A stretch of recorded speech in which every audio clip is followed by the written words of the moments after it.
Please rise, ladies and gentlemen. The 16th Sangguniang Panlalawigan is now convened for its 22nd regular session. The Honorable Vice Governor Adeline M. Angeles presiding. The 22nd regular session of this Sangguniang Panlalawigan is now called to order. Requesting Honorable Buchi Rosales to kindly lead the invocation to be followed by national anthem. In the name of the Father, and the Son, and the Holy Spirit. Amen. Our Father, God Almighty, we earnestly pray and hope for your guidance, wisdom today as we deliberate while in session. There are so many decisions to make today. Give us your spirit for our individual strength, both physical and mental, clearer vision so that we may be able to deliver basic services and needs of our people. You said if we lack wisdom, all we need to do is ask you. We really need you to pour wisdom into our minds today. Thank you, Lord, for all the bounties our people are enjoying through divine providence. Amen. In the Father, and the Son, and the Holy Spirit. Amen. Bayang magiliw, pero sa silanganan, alam ng puso, sa dibdib mo'y bumay.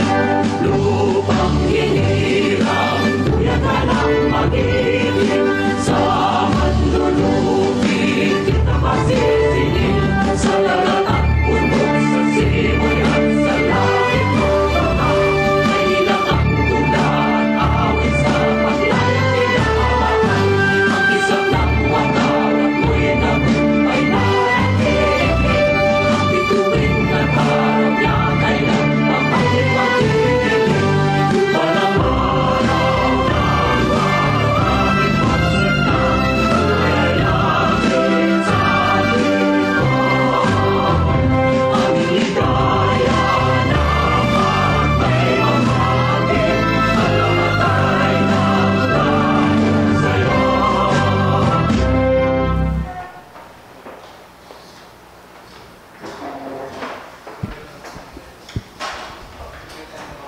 Mr. Secretary, kindly call the roll. Honorable Mark Julius P. Caballes, Honorable Aurelio J. Leva III, Honorable Antonio L. Mangkukang III, Honorable Bernardine Opis Mercado, Honorable Mel Gabal R. N. Cabo, Honorable Mercedes Arejano, Honorable Danny Red, Honorable Ismael D. Pilim, Honorable Jose Neril L. Manggol, Honorable Baldomero L. Limpiada, Honorable Lorena Rosales. Madam Presiding Officer, with 8 members of the board present, we have the necessary quorum for this morning's session. Let it be put on record also that Honorable Mark Julius Caballes is on official business. The presiding officer advised him to attend the Peace and Order Council in consideration of the items that he needs to justify in the council meeting also today at 10 o'clock. So with 8 members of the board present, the chair declares the quorum, and we can now proceed with the order of business. What is the pleasure of the honorable gentleman from Buwak, our floor leader? Thank you very much, Madam Presiding Officer. Madam Presiding Officer, I move that we dispense with the reading of the minutes of the previous session dated December 2, 2022 without prejudice to the manifestations of corrections, amendment, and clarification from the members of the board. I so move. There is a motion from the floor leader. Is there any second to the motion as mentioned? Duly seconded. Any objection? The chair hears none. We can proceed with the motion is approved. We can proceed. Inviting members of the board, Madam Presiding Officer, who have some corrections, clarifications, and amendments to the minutes. Any corrections from the floor? The chair hears none. What's the pleasure of the gentleman from Buwak? Madam Presiding Officer, I move that we approve and adopt the minutes of the 21st regular session dated December 2, 2022. I so move. There's a motion from the floor for the from our floor leader for the adoption of the minutes of our session dated December 2, 2022. Is there any objection? The chair hears none. The motion is approved. The minutes of our December 2, 2022 session is now adopted.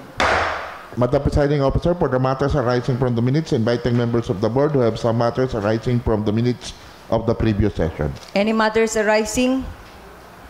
No member of the board signify to Madam Presiding Officer with regards to the letter from the governor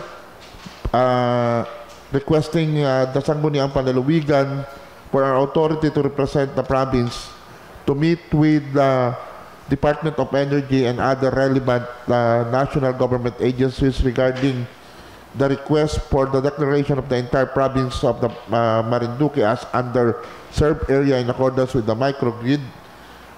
We have adopted a resolution authorizing the governor to meet with the Department of Energy and other relevant national government agencies to the proposed declaration of the province as underserved area in accordance with the microgrid system. Instead of this, Madam Presiding Officer, during the committee hearing conducted last Wednesday, we have decided that we replace a clarification yes, during the committee hearing. Yes, okay. During the committee meeting, kala ko ito sa committee report.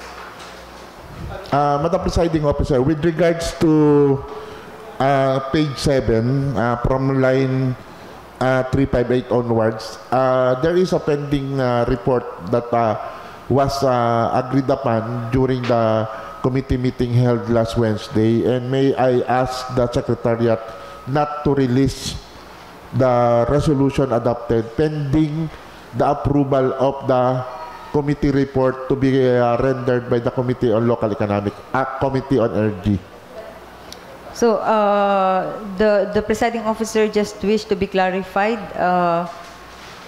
The request for the consideration is with regard to the approval of this resolution. It remains that it is, Madam Presiding Officer, but there will be an impending report to be rendered by the Committee on Energy that will repeal the same. We will not. This was already acted upon by the previous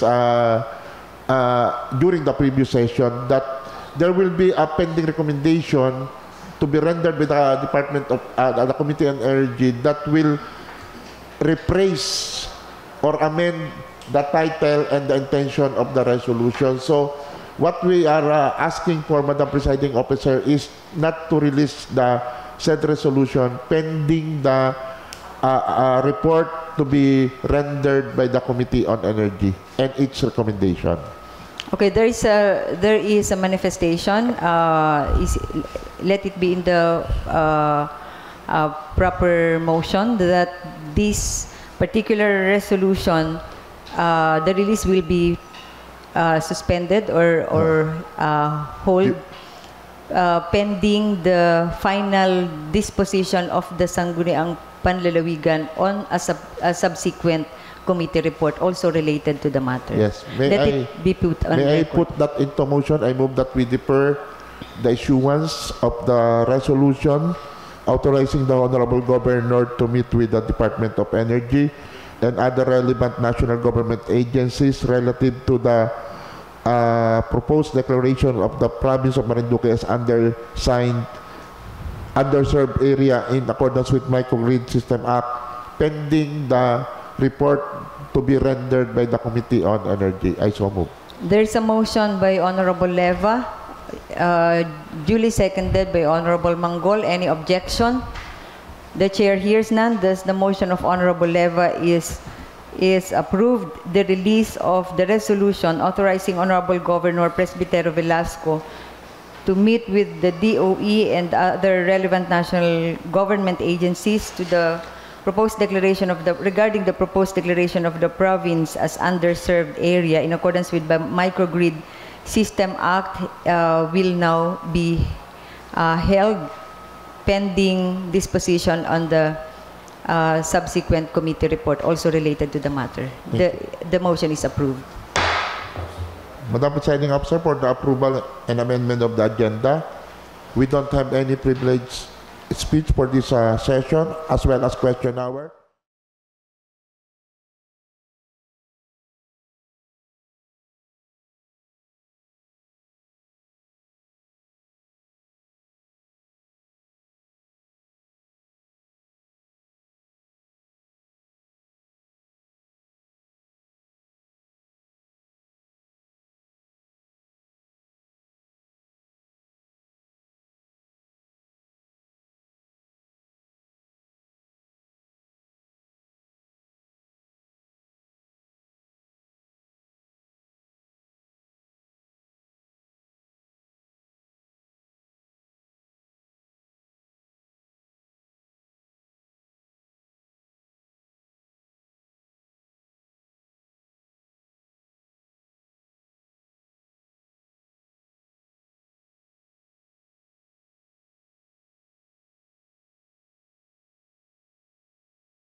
Madam Presiding Officer, the parliamentary status is we are now on the calendar of business. We don't have any unfinished business on the business for the day. The first item of the business for the day is the letter from the governor requesting for the enactment of a resolution providing for the appropriation of the following: collective negotiation agreement CNA incentive for fiscal year 2022 and the productive enhancement incentive.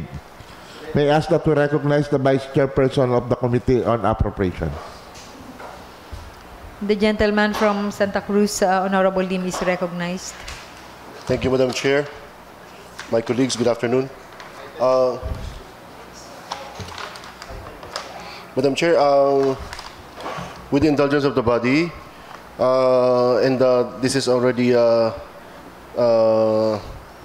this has been discussed previously. With the indulgence of the body, Madam Chair, I move that we pass a resolution approving the collective negotiation agreement CNA incentive for fiscal year 2022 to all officials and employees of the Provincial Government of Marinduque pursuant to Budget Circular number 2022-3, Madam Chair. So I so move. Okay, with regard to this proposed resolution, is there any discussion? There is none. There is a motion. Is there any second to the motion by Honorable Lim, duly seconded unanimously? Any objection? The chair hears none. Thus, the resolution granting the collective negotiation agreement or CNA incentive for fiscal year 2022 to all officials and employees of the Provincial Government of Marinduque pursuant to Budget Circular number 2022-3 is now approved.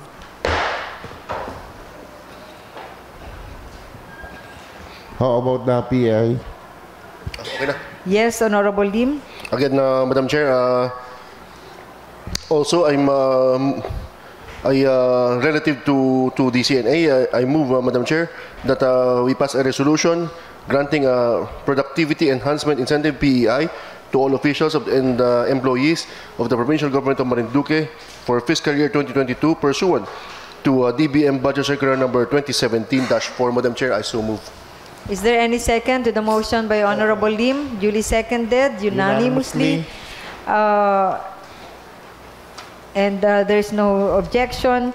The resolution providing for appropriation for the grant of Productivity Enhancement Incentive or PEI to all officials and employees of the Provincial Government of Marinduque for fiscal year 2022 pursuant to DBM Budget Circular number 2017-4 is now approved. Thank you, Madam Chair. Ang sarap ipukpuk.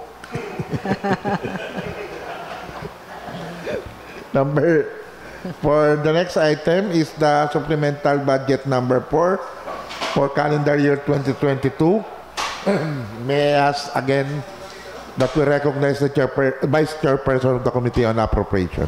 Honorable Ismael Lim, Vice Chair of the Committee on Appropriation, is again recognized. Thank you, Madam Chair.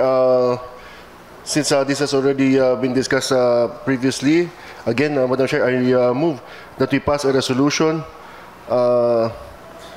approving the Supplemental Budget number 4 of calendar year 2022 involving the appropriation of 80,939,328 pesos and 58 centavos for the Provincial Government of Marinduque. So move, Madam Chair.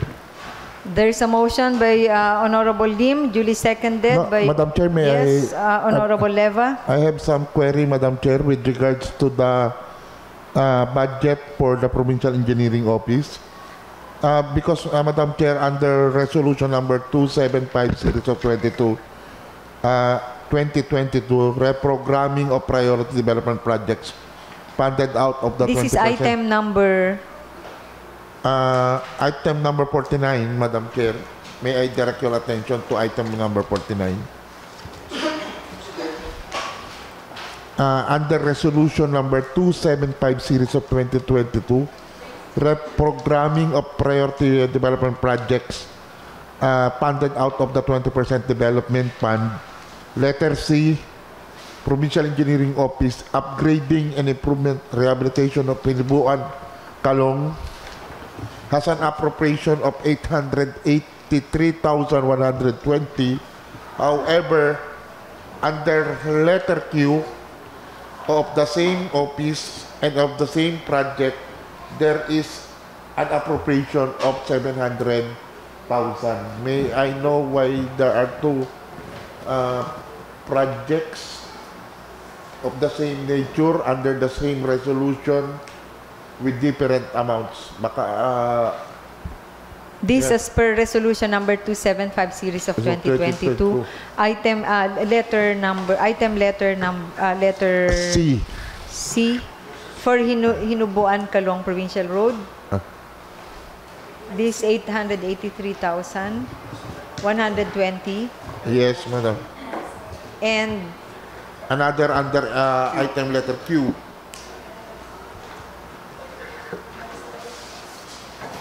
Hinubuan Kalong Provincial Road for 700,000.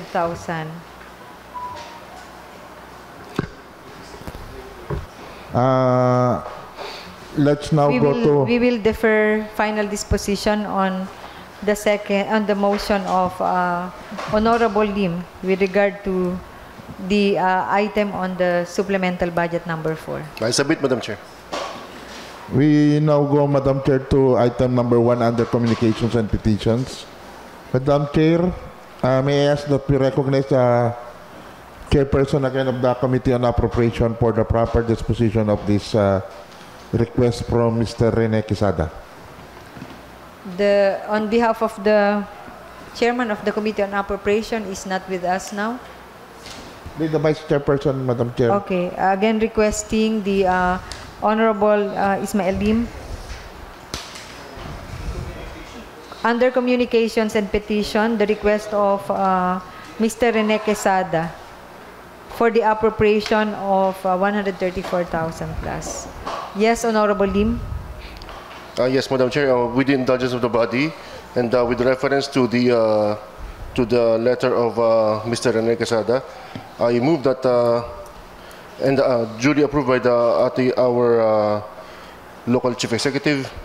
I move that we pass a resolution approving of the 134,187 pesos and 54 centavos appropriation under the overtime and night pay account intended for the payment of overtime services of the personnel of the Provincial General Services Office. Madam Chair, I so move. There is a motion duly seconded for the adoption of a resolution appropriating the amount of 134,187 pesos and 54 cents under the overtime and night pay account intended for the payment of overtime services of PGSO personnel. Is there any duly seconded? Any objection? The chair hears none. The motion is approved. The resolution is approved. Thank you, Madam Chair. Madam Chair, may this representation be recognized? Yes, Honorable Leva. Madam Chair, may I move for the adoption of a resolution declaring Municipal Ordinance Number 248, Series of 2022 of the Municipality of Santa Cruz entitled An Ordinance Creating the Different Positions in the Office of the Municipal Engineer, Municipal Social Welfare and Development Office, Municipal Agriculture Office, Rural Health Unit 1 and 2, Office of the Municipal Planning and Development Coordinator, Municipal Environment and Natural Resources Office, Office of the Municipal Tourism, Public Employment Service Office, Permits and License Section, and the local DRRM Office as incorporated in the Devolution Transition Plan of the Municipality of Santa Cruz, Marinduque in its second year of implementation for fiscal year 2023 and appropriating funds therefore as valid, operational, and within the power of the Sangguniang Bayan to enact. I so move.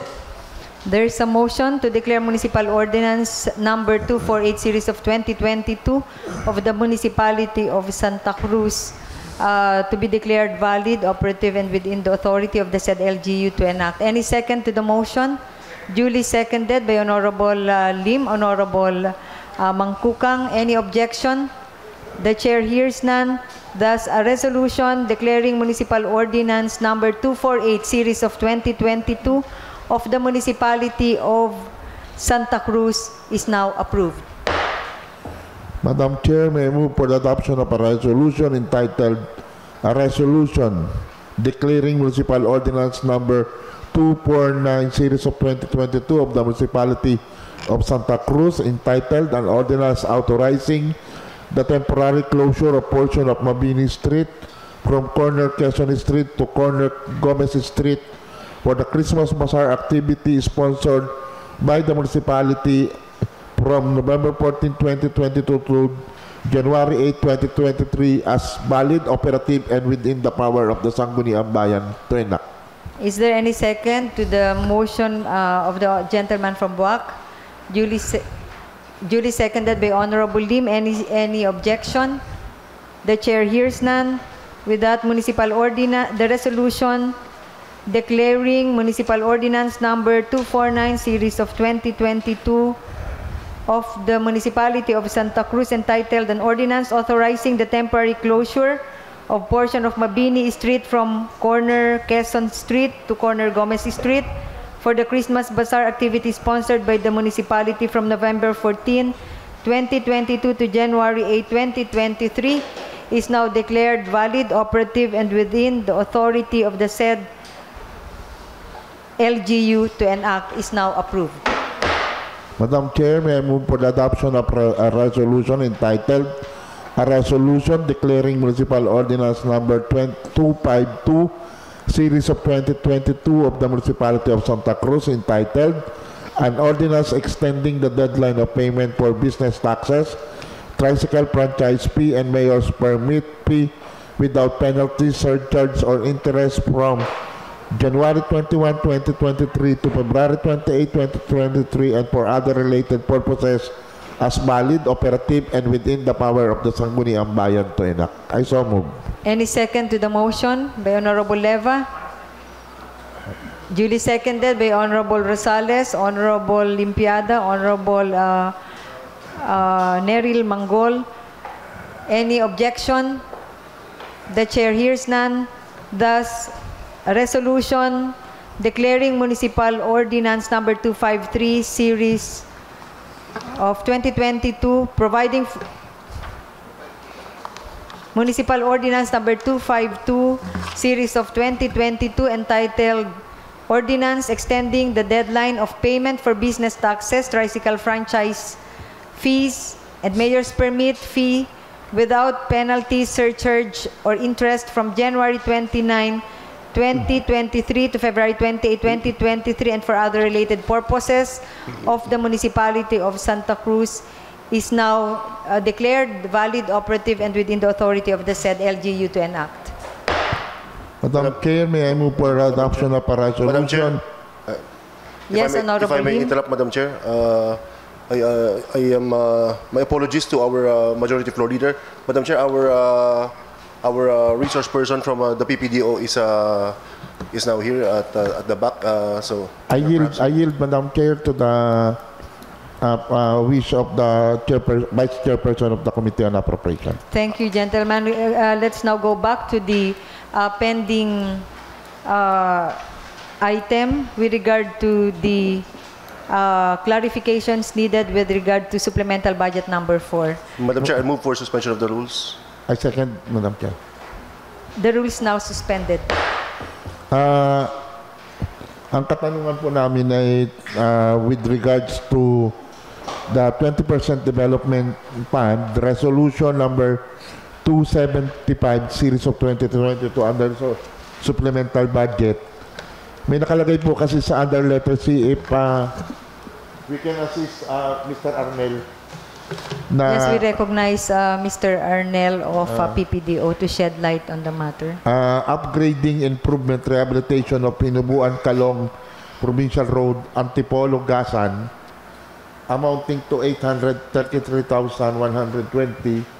Pero doon sa letter Q sa Provincial Engineering Office, meron na namang construction and concreting of Pinubuan, Calong, Provincial Road, Antipolo amounting to 700,000. Bakit po kaya same resolution ay or same object ng hinubuan kalong ay magkaiba pa ang amount. Yes, Sir Arnel. Hello po, magandang hapon po sa ating lahat. Tungkol po dun sa letter C po na upgrading, improvement, rehabilitation of Hinubuan Kalong Provincial Road Antipolo-Gasan.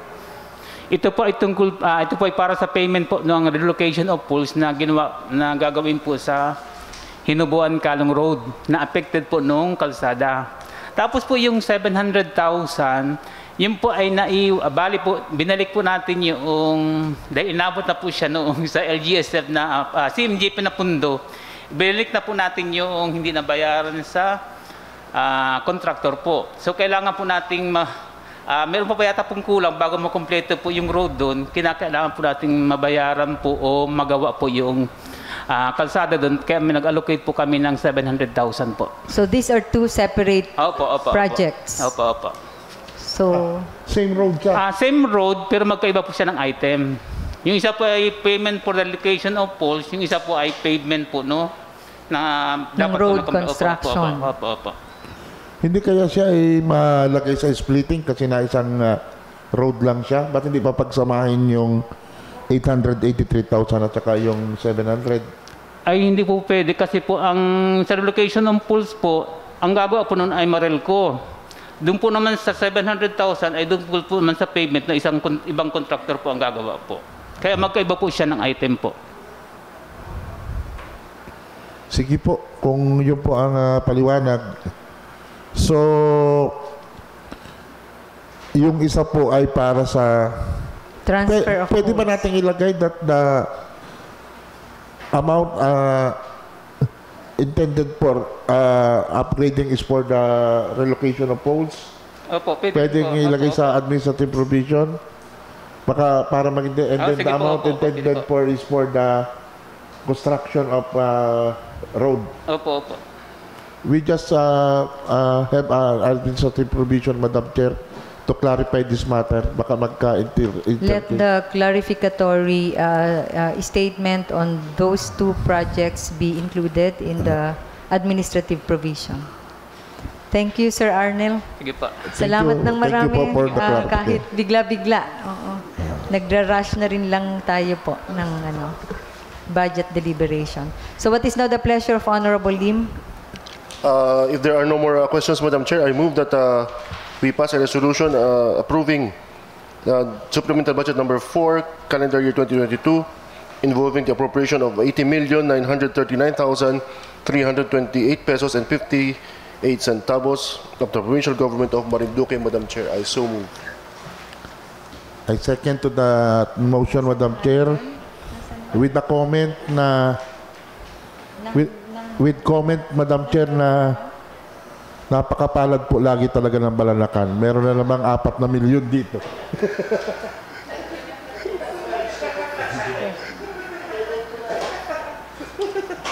Napakapalad talaga. Mama Maril ko ba? Ano? Balanacan.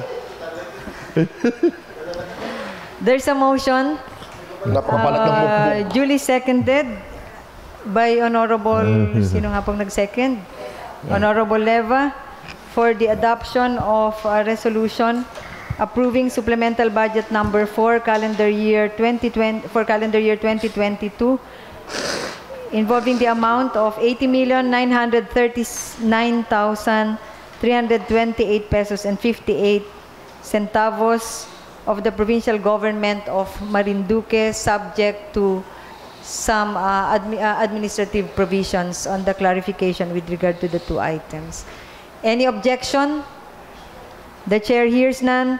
We just want to put it on record that the Supplemental Budget Number 4 is based on already approved resolutions. Previously approved resolutions substantially deliberated during the previous months, and that has been the basis of Supplemental Budget Number 4. So any objection?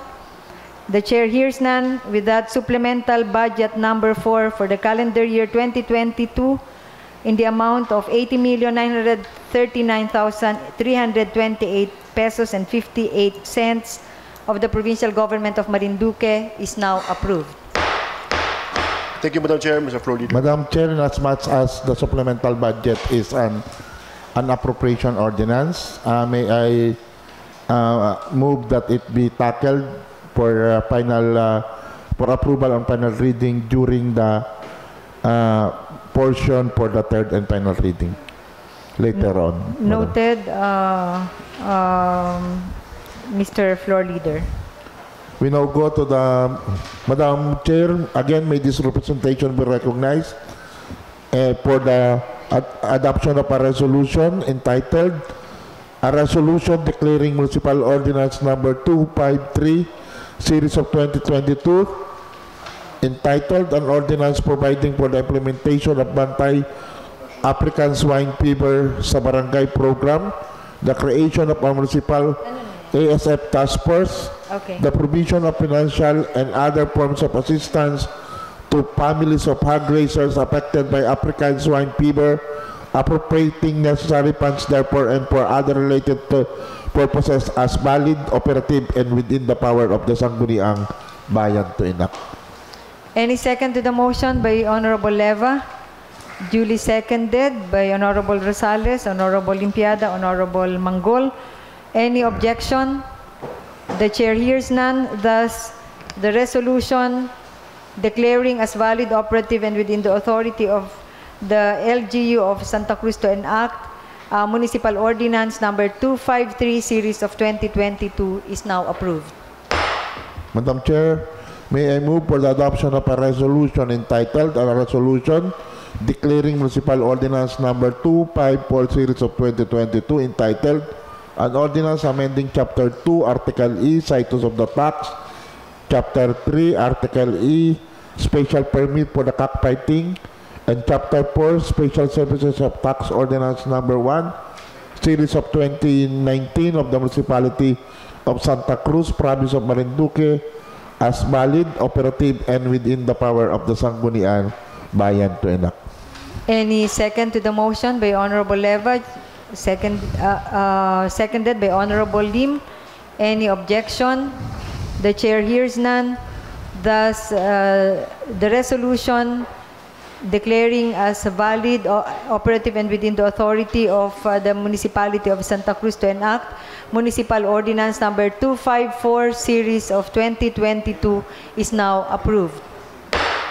Madam Chair, may I move for a resolution entitled "A Resolution Congratulating the Provincial Veterinary Office of Marinduque for having been awarded as the Government Best Practices Recognition of 2022 by the Development Academy of the Philippines, as authored by the Honorable Mark Julius P. Caballes." I so move. Any second to the motion by Honorable Leva? Seconded by Honorable Manggol.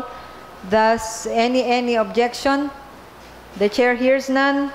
Thus, Resolution Number 2022-126, entitled "Resolution Congratulating the Provincial Veterinary Office of Marinduque for having been awarded the Government Best Practice Recognition of 2022 by the Development Academy of the Philippines," is now approved.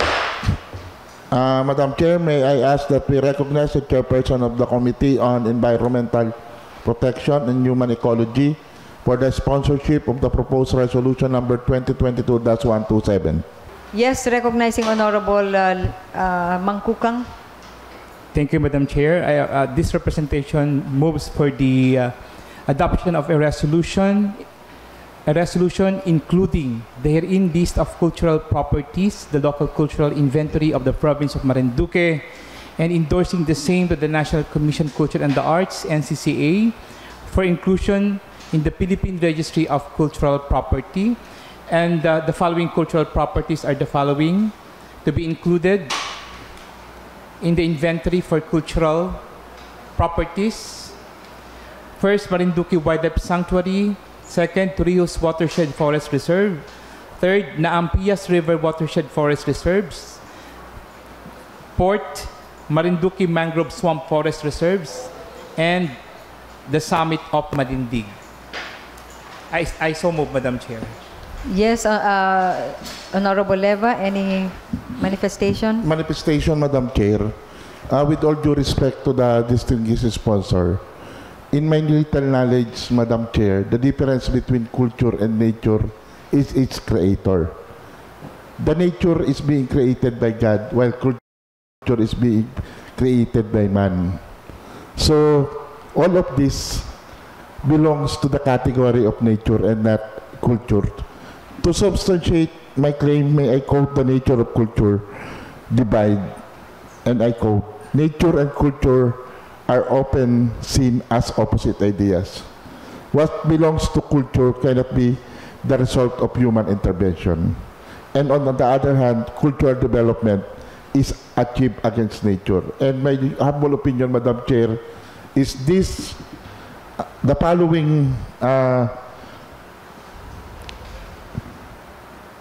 what I say, places cannot be considered as cultural property, even if you are going to refer to Republic Act 10066, because they are made by the divine creator and not by human.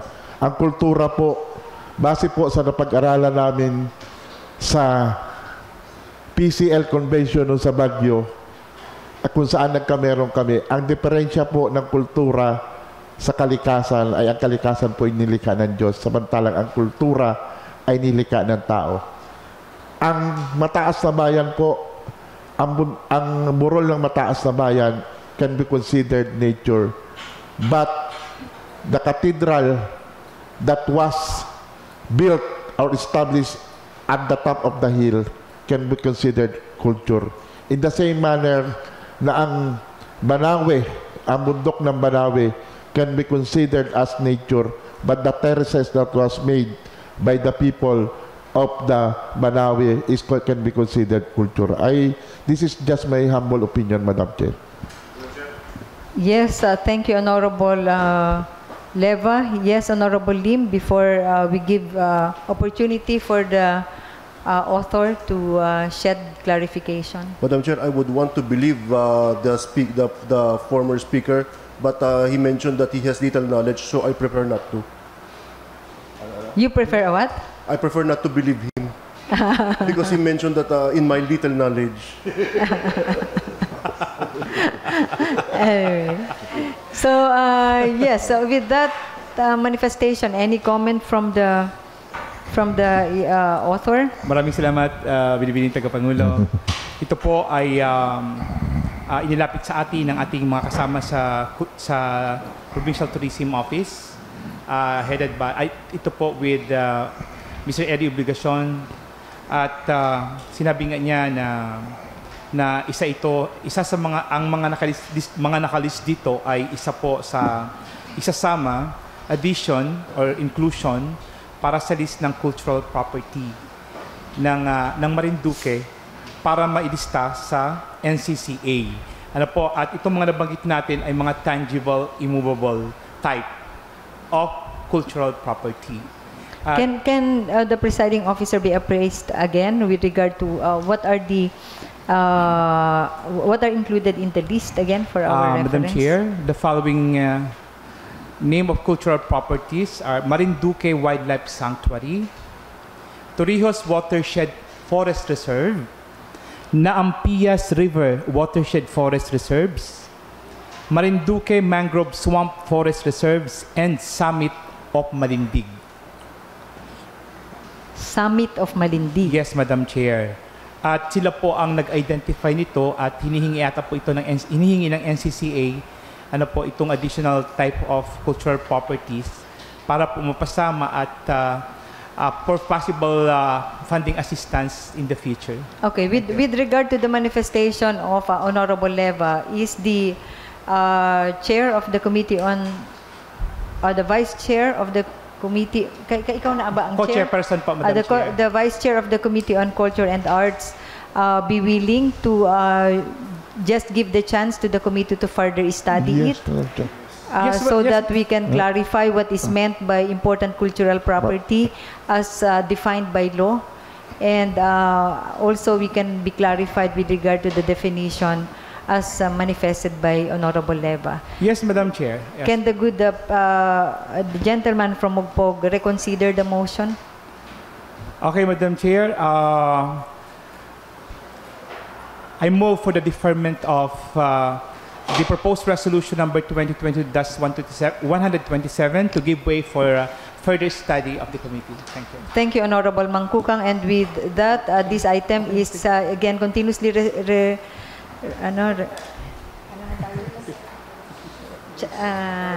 referred to the Committee on Tourism and Culture for further study.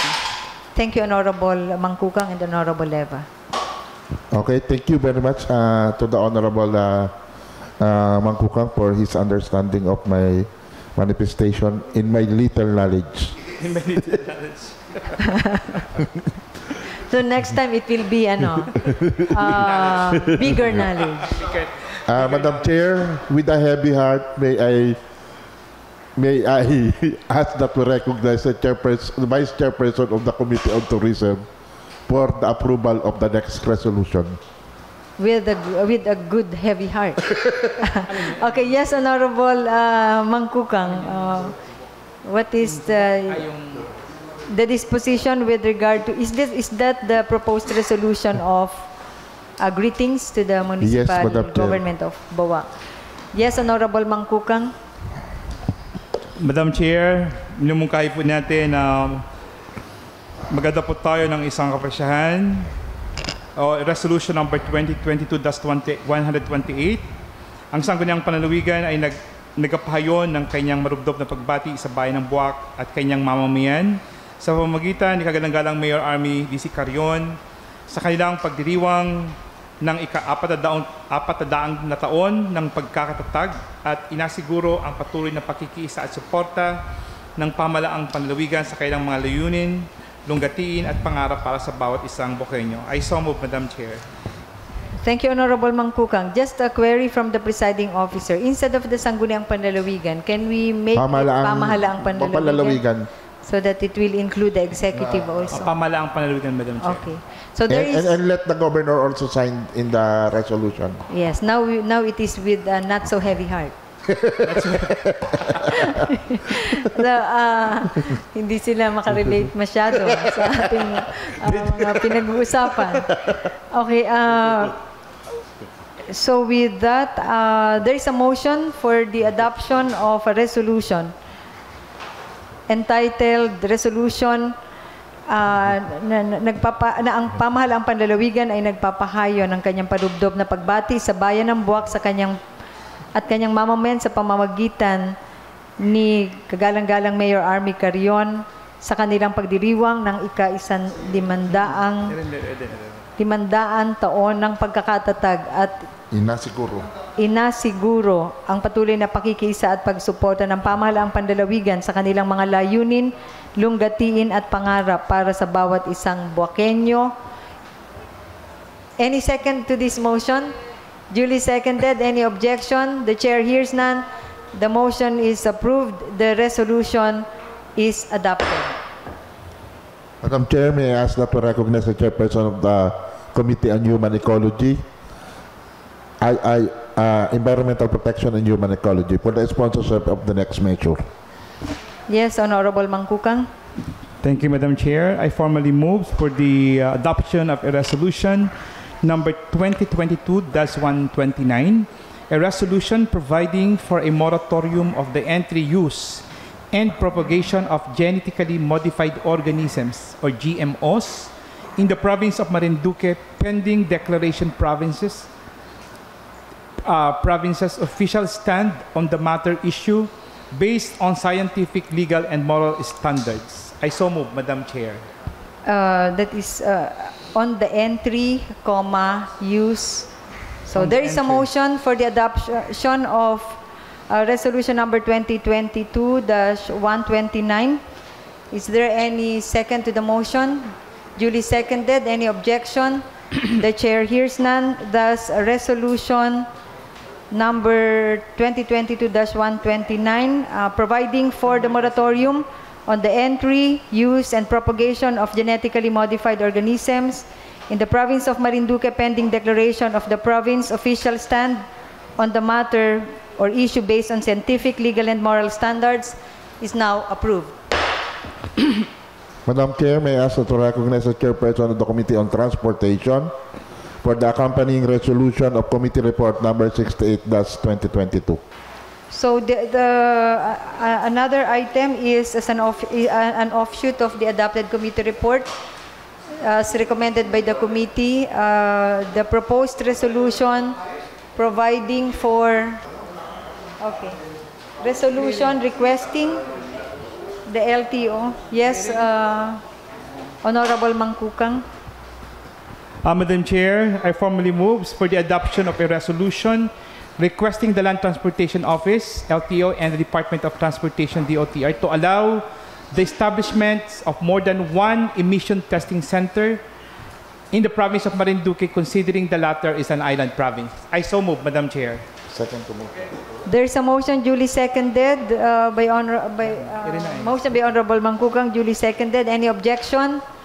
The chair hears none. Thus, a resolution requesting LTO and the OTR to allow the establishment of more than one emission testing centers in the province of Marinduque is now approved. Madam Chair, for the committee report number 169, 2022, for the accompanying resolution, may I ask that we recognize the chairperson vice chairperson of the Committee on Appropriation for the priority development projects to be funded out of the 20% development fund, CY 2023. Ano na ito? Sorry. Offshoot ng committee report. Committee report ng budget. Nasaan ang ano yan? Sige.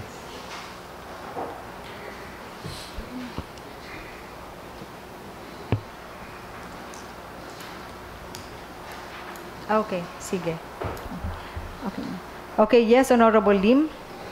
Madam Chair, as an offshoot of the committee report by the Committee on Appropriations, I move that we pass a resolution approving the priority development projects to be funded by the 20% development fund of calendar year 2023. Madam Chair, I so move. I second to the motion. So what are we approving? The plan? Sa item 3.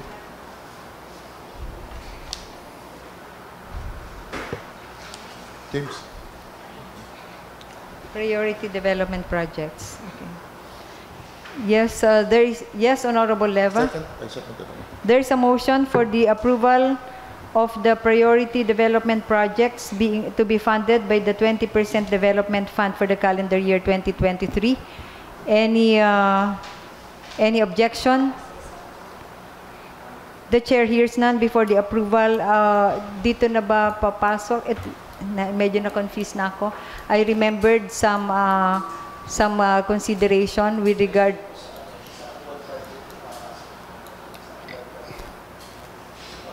Puro plans pa lang. Ordinance po.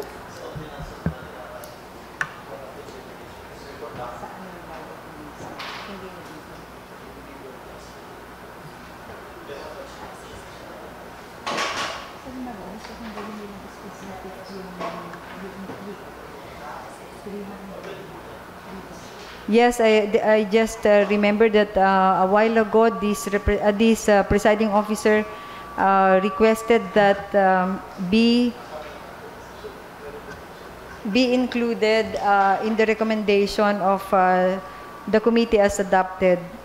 The particular consideration of resolution number 291 series of 2022. That is the prioritization to the flood control and improvement of waterways in Sitio Duongan that will address the flooding in the 3 barangays in Mogpog, among others, to be prioritized in the 20% development fund. There is an item for Mogpog, and ang nire-request lang po natin doon na maisama is for this resolution to be to be implemented in that prioritization of projects. So, Madam Chair, I would rephrase my motion. I move, Madam Chair, that we pass a resolution approving the priority development projects to be funded by 20% development fund calendar year 2023 with amendments, Madam Chair. Thank you, Honorable Lim. There is duly seconded. The motion is duly seconded. Any objection?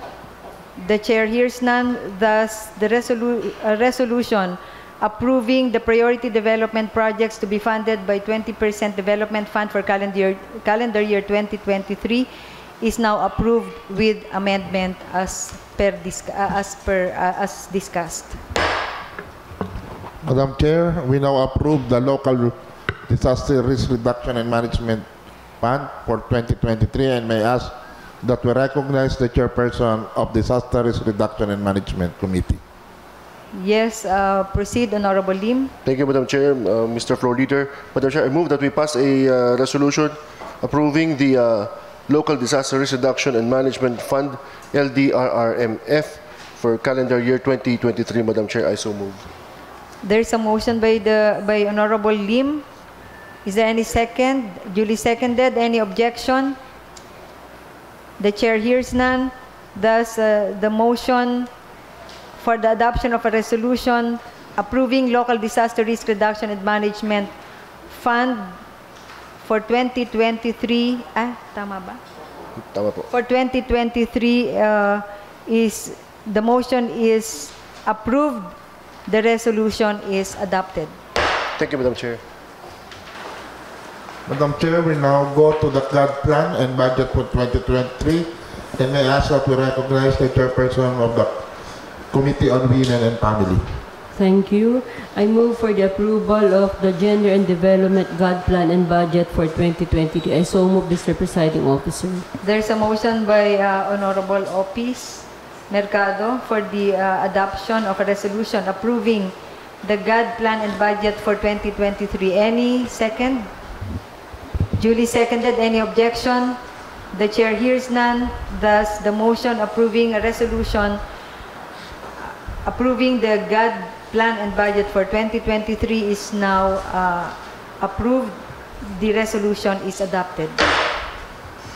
Another item, Madam Presiding Officer, is the 2023 Provincial Plan and Action for Children, and may ask the chairperson of the Committee on Women and Family. Thank you. I move for the approval of 2023 Provincial Plan of Action for Children. I so move, Mr. Presiding Officer. There's a motion. Is there any second to the motion by Honorable Mercado? Duly seconded. Any objection? The chair hears none. Thus, the resolution approving the 2023 Provincial Plan of Action for Children is now approved. Madam Chair, another item is the 2023 Provincial Action Plan for HIV/AIDS, and may I ask to recognize the chairperson of the Committee on Health and Nutrition. Thank you. Yes, Honorable Mercado. Thank you. I move for the approval of 2023 Provincial Plan of Action for HIV/AIDS, 2023 Provincial Plan of Action for the Elderly, and 2023 Provincial Plan of Action for PWDs. I so move, Mr. Presiding Officer. Any second to the motion of Honorable Mercado, seconded by Honorable Lim? Any objection? The chair hears none. Thus, a resolution approving the 2023 Provincial Plan of Action for HIV/AIDS, the 2023 Provincial Plan of Action for the Elderly, and the 2023 Provincial Plan of Action for Persons with Disabilities is now approved. We now go to the Local Climate Change Action Plan 2023, and may I also recognize the chairperson of the Committee of Disaster Risk Reduction and Management and Climate Change Adaptation. Yes, Honorable Lim is recognized. Madam Chair, I move that we pass a resolution approving Local Climate Change Action Plan for 2023. Any second to the motion of Honorable Lim? Duly seconded by Honorable Manggol. Any objection? The chair hears none. Thus, a resolution approving the local climate change action plan for 2023 is now approved. We now go to the annual cultural development plan, and may I ask that we recognize the Vice Chairperson of the Committee on Tourism. Yes, Honorable Mangkukang. Thank you, Madam Chair. This representation moves for the adoption of a resolution for the approval of the annual cultural development plan calendar year 2023. I so move, Madam Chair. Any second to the motion? Duly seconded by Honorable Leva, Honorable Manggol. Any objection? The chair hears none. Thus, a resolution approving the annual cultural development plan for the of the province of Marinduque for the calendar year 2023 is now approved. We now go to the indicative annual procurement plan, and may I ask to recognize the Chairperson of the Committee on Appropriation. Yes, Honorable Lim. Thank you, Madam Chair. I move that we pass a resolution approving the indicative annual procurement plan of calendar year 2023, Madam Chair. I so move. Any second to the motion by Honorable Lim, duly seconded by Honorable Mercado, Honorable Manggol. Any objection? The chair hears none. Thus, a resolution approving the indicative annual procurement plan for the calendar year 2023 of the province of Marinduque is now approved. We now go to the local youth development plan. May I ask that we recognize the Chairperson of the Committee on Youth and Sports for the sponsorship of the said measure. Honorable Rosales. Thank you, Madam Chair. I move for the adoption of a resolution approving the local youth development plan calendar year 2023. Madam Chair. There's a motion by Honorable Rosales, duly seconded by Honorable Limpiada, Honorable Leva. Any objection? The chair hears none. Thus, a resolution approving the local youth development plan for the calendar year 2023 of the province of Marinduque is now approved.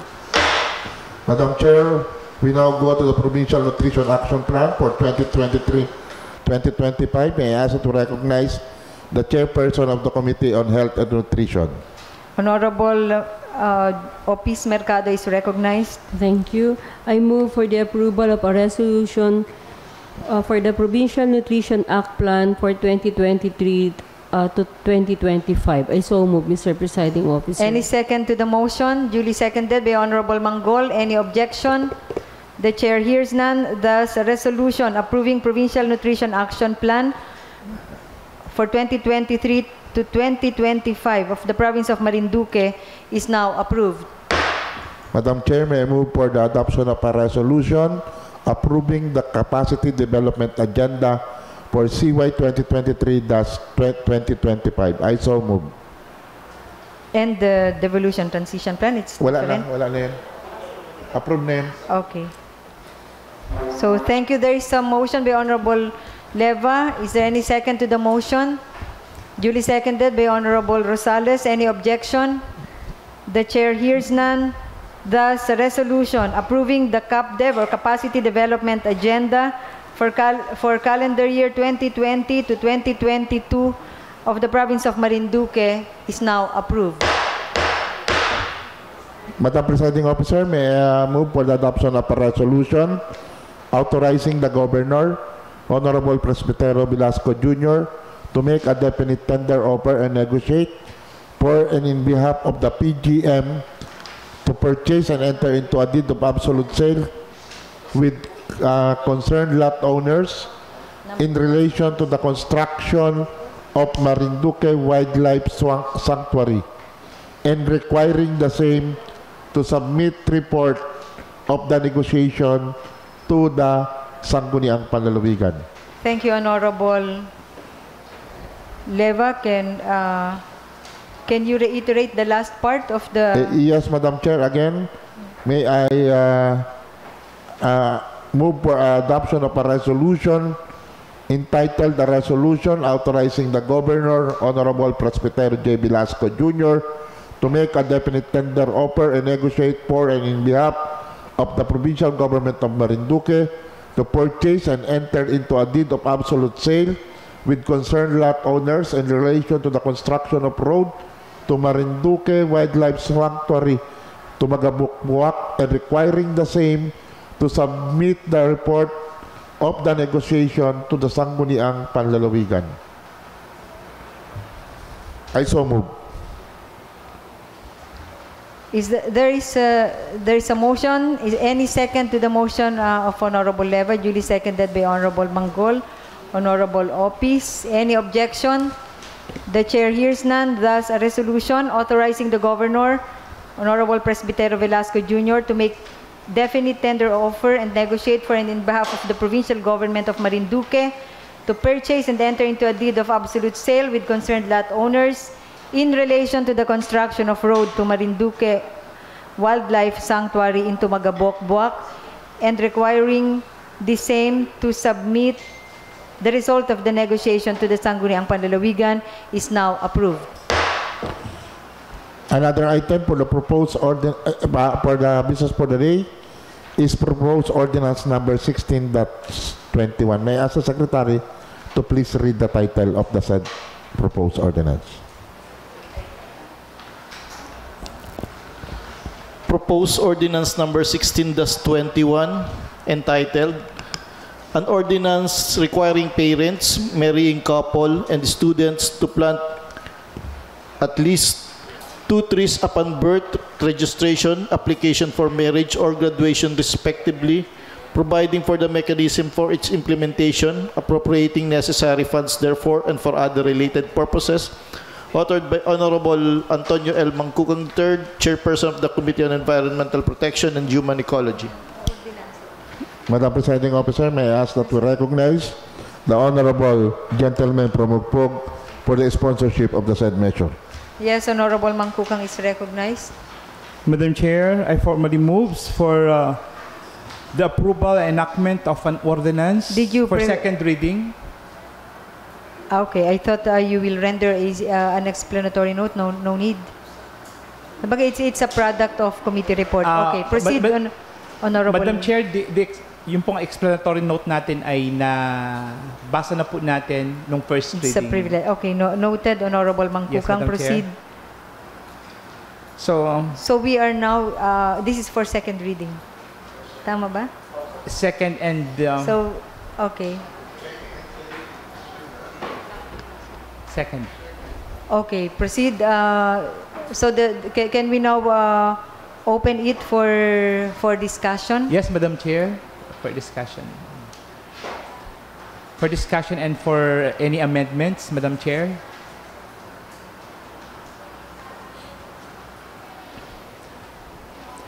Madam Chair, for the authorship, authored by yours truly, and co-authored by all the members of the Committee on Environmental Protection and Human Ecology.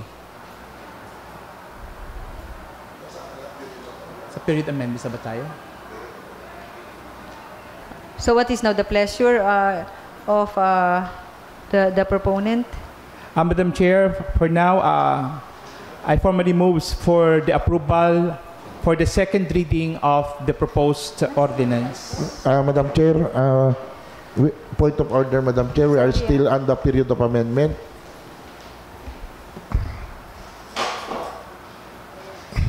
Okay, is there anybody from the floor who would want to present an amendment to the proposed ordinance? Yes, Honorable Leva. Just amendment by correction or addition on the title. Requiring parents, marrying couple, and student to plant at the word at. To plant at. At least. At. To plant at. At least. At least. Walang at. Yes po. At least 2 trees upon birth registration, application, or graduation respectively. Yes. The amendment is accepted by the proponent. Yes, Madam Chair. Okay. Any other proposed amendment? Yes, Madam Chair. May I introduce amendment on Section 1, short title, that it be read as follows. This ordinance shall be known as the Community Tree Planting Ordinance of 2022 of the province of Marinduque. Again, Delete the word Marinduque. It is Community Tree Planting Ordinance of 2022 of the province of Marinduque. Is that acceptable to Yes, the... Madam Chair. Accepted. what's the difference between the two? To be uniform with the other ordinance that we have already enacted, just to have identity of the 16th Sangguniang Panlalawigan. Okay, that we will use the That form. okay. Any other amendment? I thought, Madam Chair, with regards to the penal sanctions, I thought there was a recommendation that it be deleted. What is the... Ang hirap ng ganito. Sanctions. The sanctions, Section 12. Yes, Honorable Mangkukang. From 1 month suspension for first offense, dilipat po natin ito under reprimand. Then for second offense, 3 month suspension, ginawa natin 1 month suspension. And for third offense, sa halip na dismissal, Madam Chair, ginawa po natin 3 month suspension or any appropriate administrative sanctions. What? Yeah. Madam Chair. Yes, Honorable Leva. What is the prohibited act on this ordinance that that imposes the same the said sanctions? Madam Chair, ito intended for the civil registrars, for the barangays na mag-certify, issue of certification, false certification, hindi po totoo, at doon sa magbibigay ng sa mga civil registrars na mag-violate. Where is that provided for in this ordinance? What you are mentioning? Nasaan dito yun? It's under IRR, Madam Chair. Napag-usapan po ito nung will be reflected in the IRR. How we can impose sanctions when there is no prohibited acts on the ordinance, Madam Chair? In Section 3, this presiding officer is supposed to seek clarification with regard to the responsibility of the Municipal Civil Registry Office, where the birth of the child shall be registered, must only release the certificate of live birth of the child upon presentation. So that's one prohibited act, the release of the certificate of live birth before without presenting the statement of compliance. But with regard to the other prohibited acts as being mentioned, if it will be in the IRR, how will it be? Yeah, he has a point. So how shall we reconcile? What will be the other prohibited acts?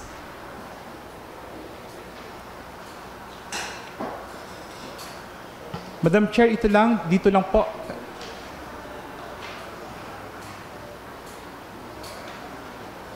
I would suggest, Madam Chair, that we insert a new section for the prohibited acts. Kasi, how can we impose sanction if there is no prohibited act? So what do you propose, Honorable Leva?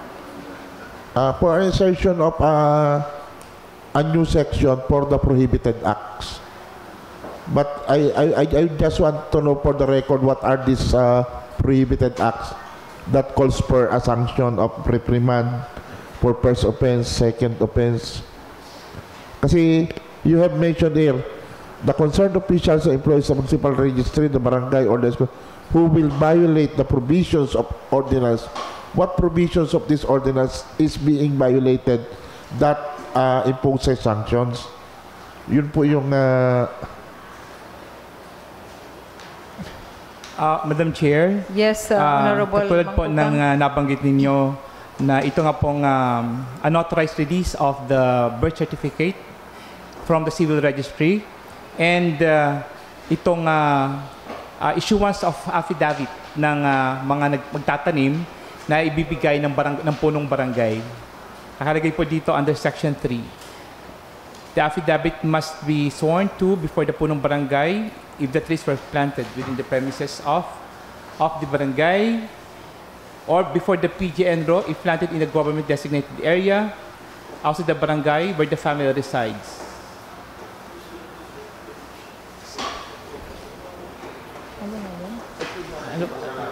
Alin kuya? Alin? Okay. Wala na lang tayong Section sanctions? Okay. O reprimand na lang? Reprimand na lang natin first offense. Nasaan yan? Para at least kahit paano mayroon tayong ngipin. Should not release, okay. Para may ngipin. First is, are you amenable that there should be a separate section for specifically for prohibited acts, so that it will be clear what will be the prohibited acts? Okay. Okay, Madam Chair, So there amenable po will be- tayo para mas malinaw po na stated sa ating ordinance. And Other section for... And then we need to ang tawag dito, we need to identify one by one what will be the prohibited acts. So we can cull from the other provisions. If do you have a meeting of the mind with regard to the unauthorized release by the civil registry office without the parent's sworn statement of compliance? That's one prohibited act. That is something that you need to decide. Another is in Section 5, it is being mentioned that the school authority should not release Form 138, transcript of record, whichever is applicable, for those who will not comply with this ordinance. One, is it not beyond our authority to do?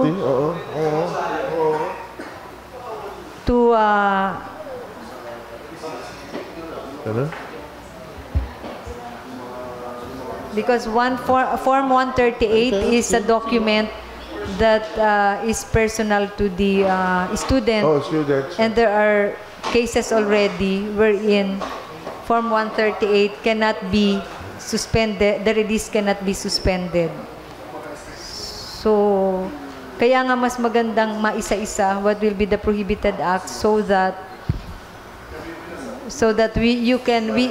the body can study whether or not it is within the authority of the Sangguniang to do. Yes, Honorable Leva. Also, Madam Chair, with regard to Section 3, the municipal ordinance where the birth of the child shall must only release the...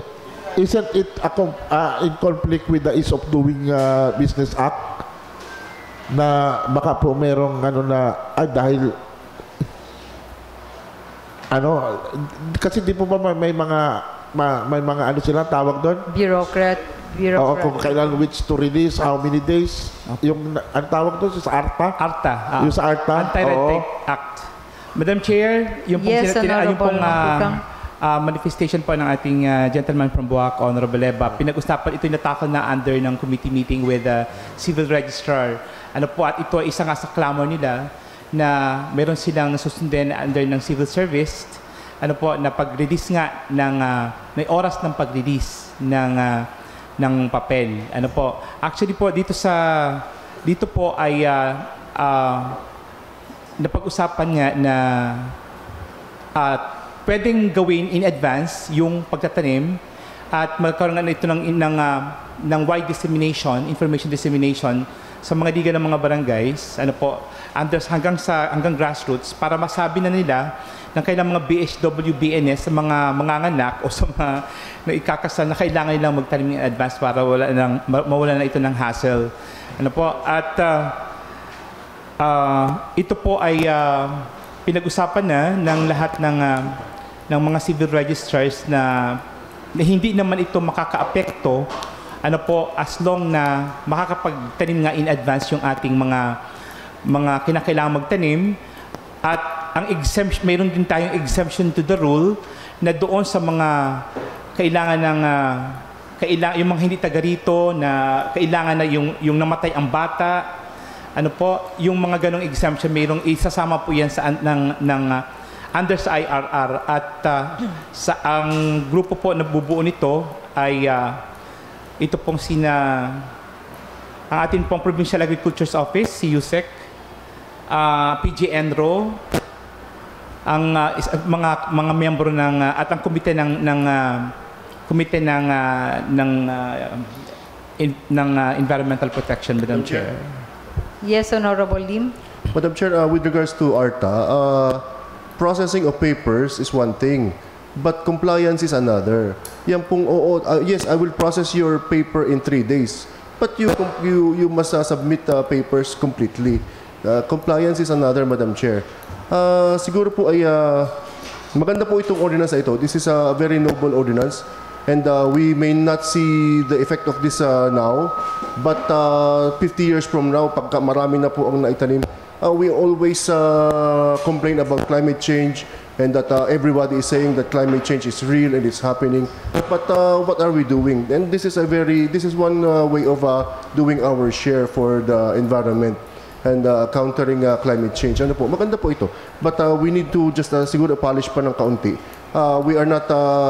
We are not putting the liability on the married couple. Kakaawa naman, nagkakasalaang nagbuntis Pero but we are putting the liability on the records officers. We be strict on ourselves on the part of the government. Maganda po ito. It's very noble. And in 50 years time, Madam Chair, ang effect nito maganda na po ito. But we need to have this polished a little more, Madam Chair, kung siguro ay in accordance po doon sa mga wishes ni Honorable Leva. Yes, Madam Chair. I am not against this ordinance just to set the record straight. But I just want it to be polished as you wishes also para mailagay po natin. Another thing po, gusto ko po rin maitanong, what if karamihan po dito sa atin ay dito nanganganak sa Marinduque Provincial Hospital na hindi naman kasi kahit ikaw ay taga-Mugpog, taga-Gasan, pag dito ka pinanganak ay nire-register po yan sa bayan ng Buwak. Sino po ngayon ang magre-require ng pagtatanim? Okay, regardless kung saan ka po, anong barangay mo, saang bayan ka, ano po, ang certification, upon issuance ng ating civil register dito sa Buwak, ano po, kahit saan ka galing na barangay o saan galing kang bayan, may dala-dala kang affidavit o certification from your respective barangays from kung saan galing kang munisipyo, tatanggapin po yun ng civil register ng Buwak. Civil register ng Buwak. Ibig sabihin, kung nagtanim kung ang nanganak ay tagagasan, ay makuha siya ng certificate doon sa magiging requirement pa rin siya ng... Yes, Madam Chair. Pero yun lang po yung counting polish lang po doon sa... Pwede po bang yung sinasabi ni Bukal Mael na may certain period lang? What if kung merong ARTA nga na halimbawa 3 days na hindi... Madam Chair. Yes, Honorable Lim. Madam Chair, if we will be strict with the ARTA, kung yan po ang susundin, sige, mag-submit ka sa akin ng iayusin ko ipaprocess ko yung paper mo. Kung ako ang civil registrar, I will process your papers in 3 days. But you will submit to me a paper with your picture and with your compliance from the barangay or wherever na certifying na ikaw ay nakapagtanim na from day 1. Bago mo i-submit sa akin yan, nandyan na yan. Compliance, Madam Chair, yun Yung number of days processing is given yung meron prescription period. There's a complete requirement submitted. Exactly. Yeah, Honorable Red, then let's see where we can go from here.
Madam Chair,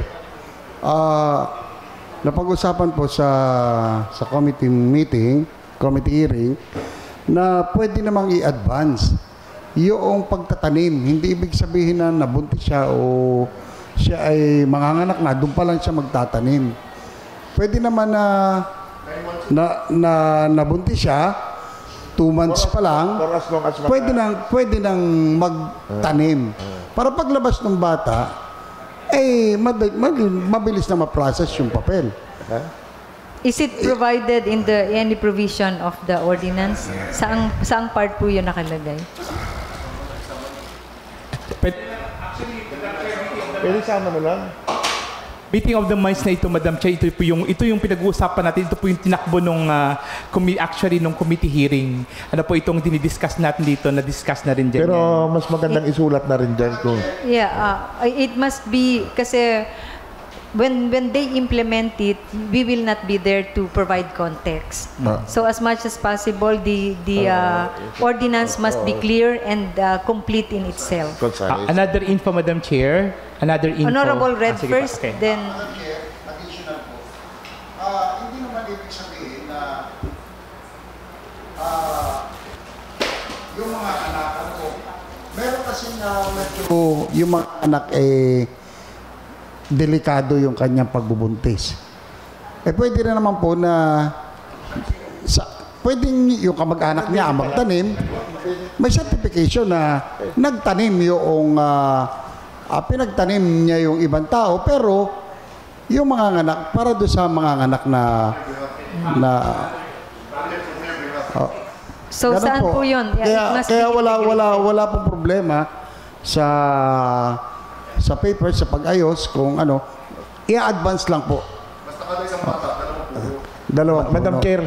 Yes, Honorable Eva. To answer your question, nandito po sa Section 3, the last sentence, planting of trees must be done prior to the birth registration or within the days after the child's birth. Pero mali po sa akin palagay yung word na must. Yeah. Kasi po may may be done prior to the birth or within 60 days after. Nakalagay naman po din eh. So, again, an amendment, Madam Chair, that we amend by deleting the word must with may. Yeah, okay. Must is being substituted with the word may. Okay, next. Yung binabanggit po ninyo kanina, na parang recommendation at the committee level, how are you going to... yung other meeting of the minds ninyo and recommendations during the committee, paano po yun mare-reflect dito po sa provisions? Kasi we are already in the amendment, so all other recommendations at the committee level or at the individual capacity must be integrated and presented already or introduced already. Do you want to discuss it section by section? Mas maigi pa. So we can help in the polishing of So with regard to the short title, it has been amended already. Declaration of policy, it is sufficient. You think so? Section 3, mandatory tree planting requirement for birth release. Must only release the certificate of live birth upon presentation. So that is a mandatory requirement. So ito po yung ipapanganak pa lang, hindi po kasama dito yung wala itong retroactive effect. Kailan ang effectivity po? Ito po yung mga ipapanganak pa lang at saka yung mga late registrations. It must be reflected in the effectivity upon approval. Okay. Nakalagay po ba yun, yung application, kung si kanino to applicable? Like in the late registration. Okay, Section 3. Okay na po. Any amendment in Section 3? Yun lang po yung sinabi ko kanina doon sa May. May. How about Section 4? All couples who are applying for marriage in the Bangladesh will be required to apply for marriage.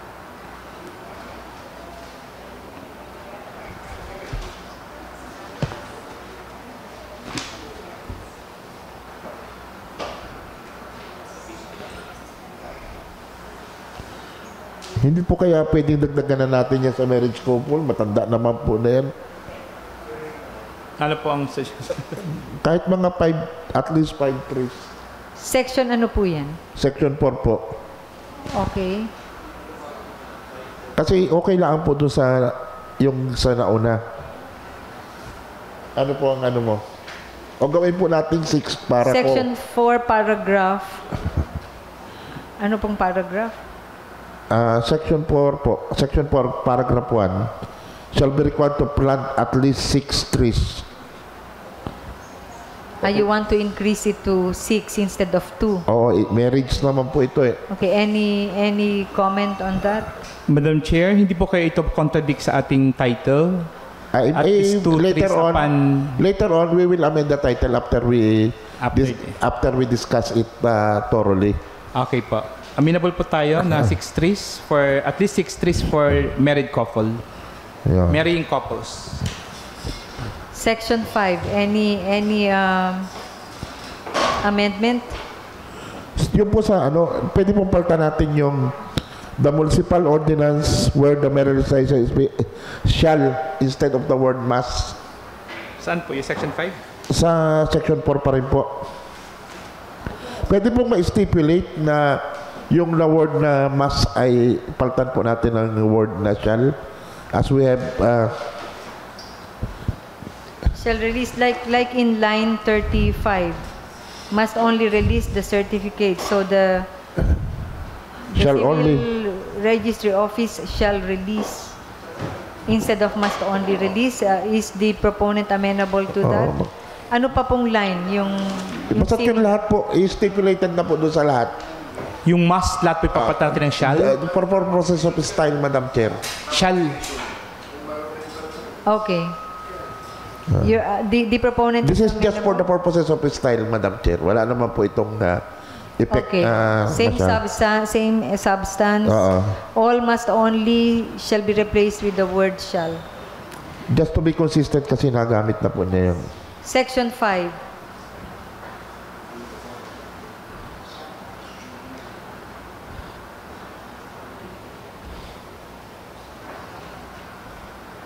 Pwede po ba dagdagan na rin natin ito ng 4 at mga malalaki naman po ito, grade 6, grade 12, and college? At least 4. Any comment on that? Yes. Okay, Madam Chair, at least 4 for graduating students.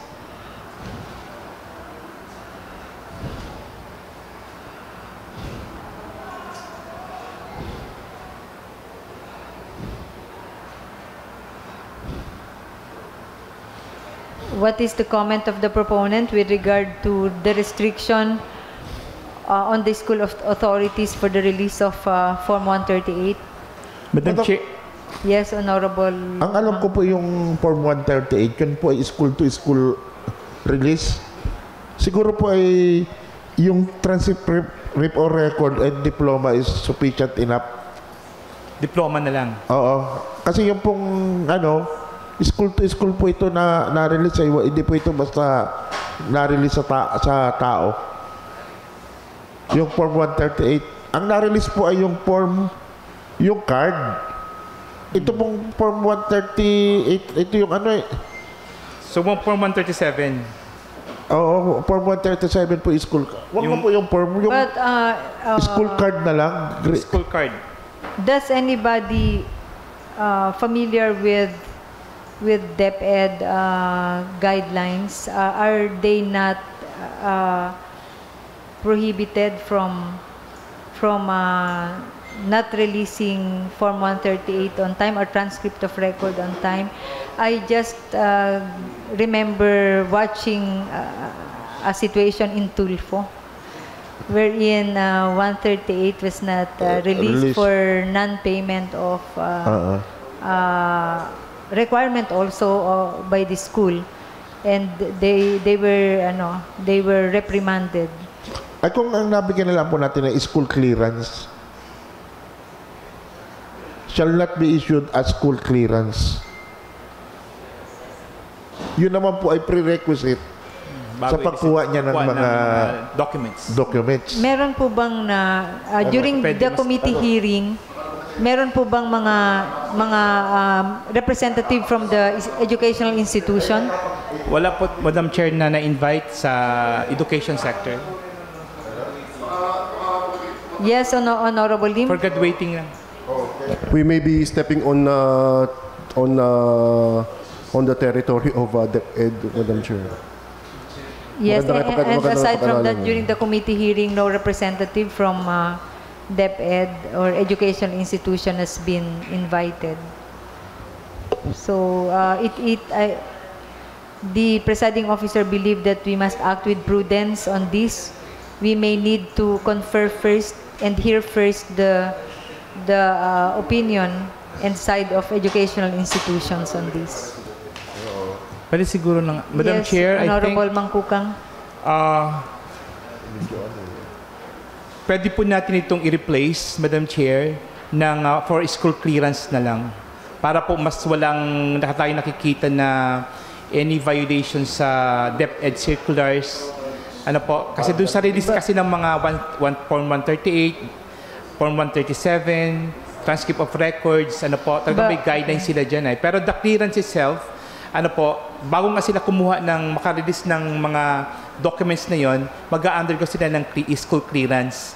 Ano po, at maaring ito ay isa na sa lalagay nila doon sa clearance at hindi siya makaka-apekto kasi ano lang siya. Wala nagko-cover dito. But again, don't we find it necessary also to hear first the position of educational institutions because it directly affect their procedural process within the school. Yes, Honorable Lim. Yes, Madam Chair, I think it would be proper if we practice due diligence by researching. A little research will not help, Madam. A little research will not hurt, Madam Chair. We have to be careful on. Yes, because it has penalty provision. Yes, Honorable Red.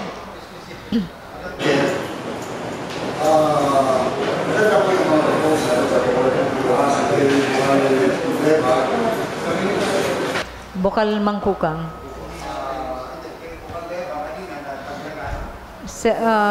Can we seek the assistance of the Secretariat for the microphone of Honorable Red? We can hardly hear you, Honorable Red. Hello. Madam Chair. Alam kita po sa problema dito, marami tayong madami po tayong tatanim. Sino po mag-identify ng tatatanim ng mga anak, sino po mag-identify? Tayo po bang provincial? O ipapasa natin dito sa ating LGU? At mamaya po, sabi natin yung ordinance, at wala naman po tayong pagtatanim. Meron pa siguro sa ngayon, kaya lang, baka magamit na natin ang private lands. Specific na trace ang napalagay natin. Mapuno na natin. Yun po ang isa sa nakikita ko dito. Dahil ito, dire-diretso na ito. May we hear from the proponent? Madam Chair, ang atin pong mag-designate ng lugar ng pagtataniman kung barangay, ano po, Dapunong Barangay, Sangguniang Barangay, Dapunong Barangay, kung ito ay mga timberlands, forest lands, the DENR. Kung ito po ay provincial lands, ano po, the PGNRO. Pwede po magtanim kung private, sa kailang backyard, sa kailang private lands. Kung gustong doon magtanim, nung mga magtatanim, pwede po sila doon. Is it integrated in the provision of the ordinance? Yes, Madam Chair. Saan po siya makikita? Dito po sa designation of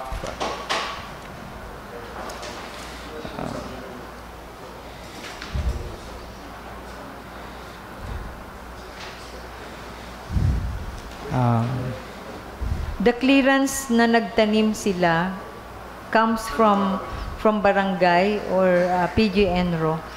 Pero yung tinatanong ni Bocal Red is who will guide them kung saan ang dapat na pagtaniman.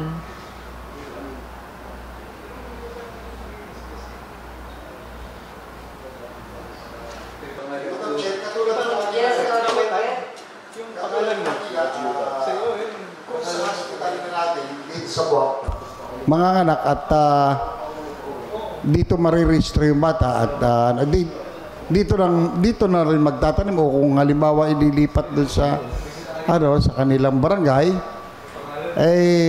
natitiyak ko po na ang barangay ay wala namang lupa na kanilang pwedeng maituro unless na lang kung meron nga timberland doon sa kanilang area. Madam Chair, sino po mag-identify? Yun lang po ang katanungan ko. Yeah, to make sure also that the trees being planted can be properly grow.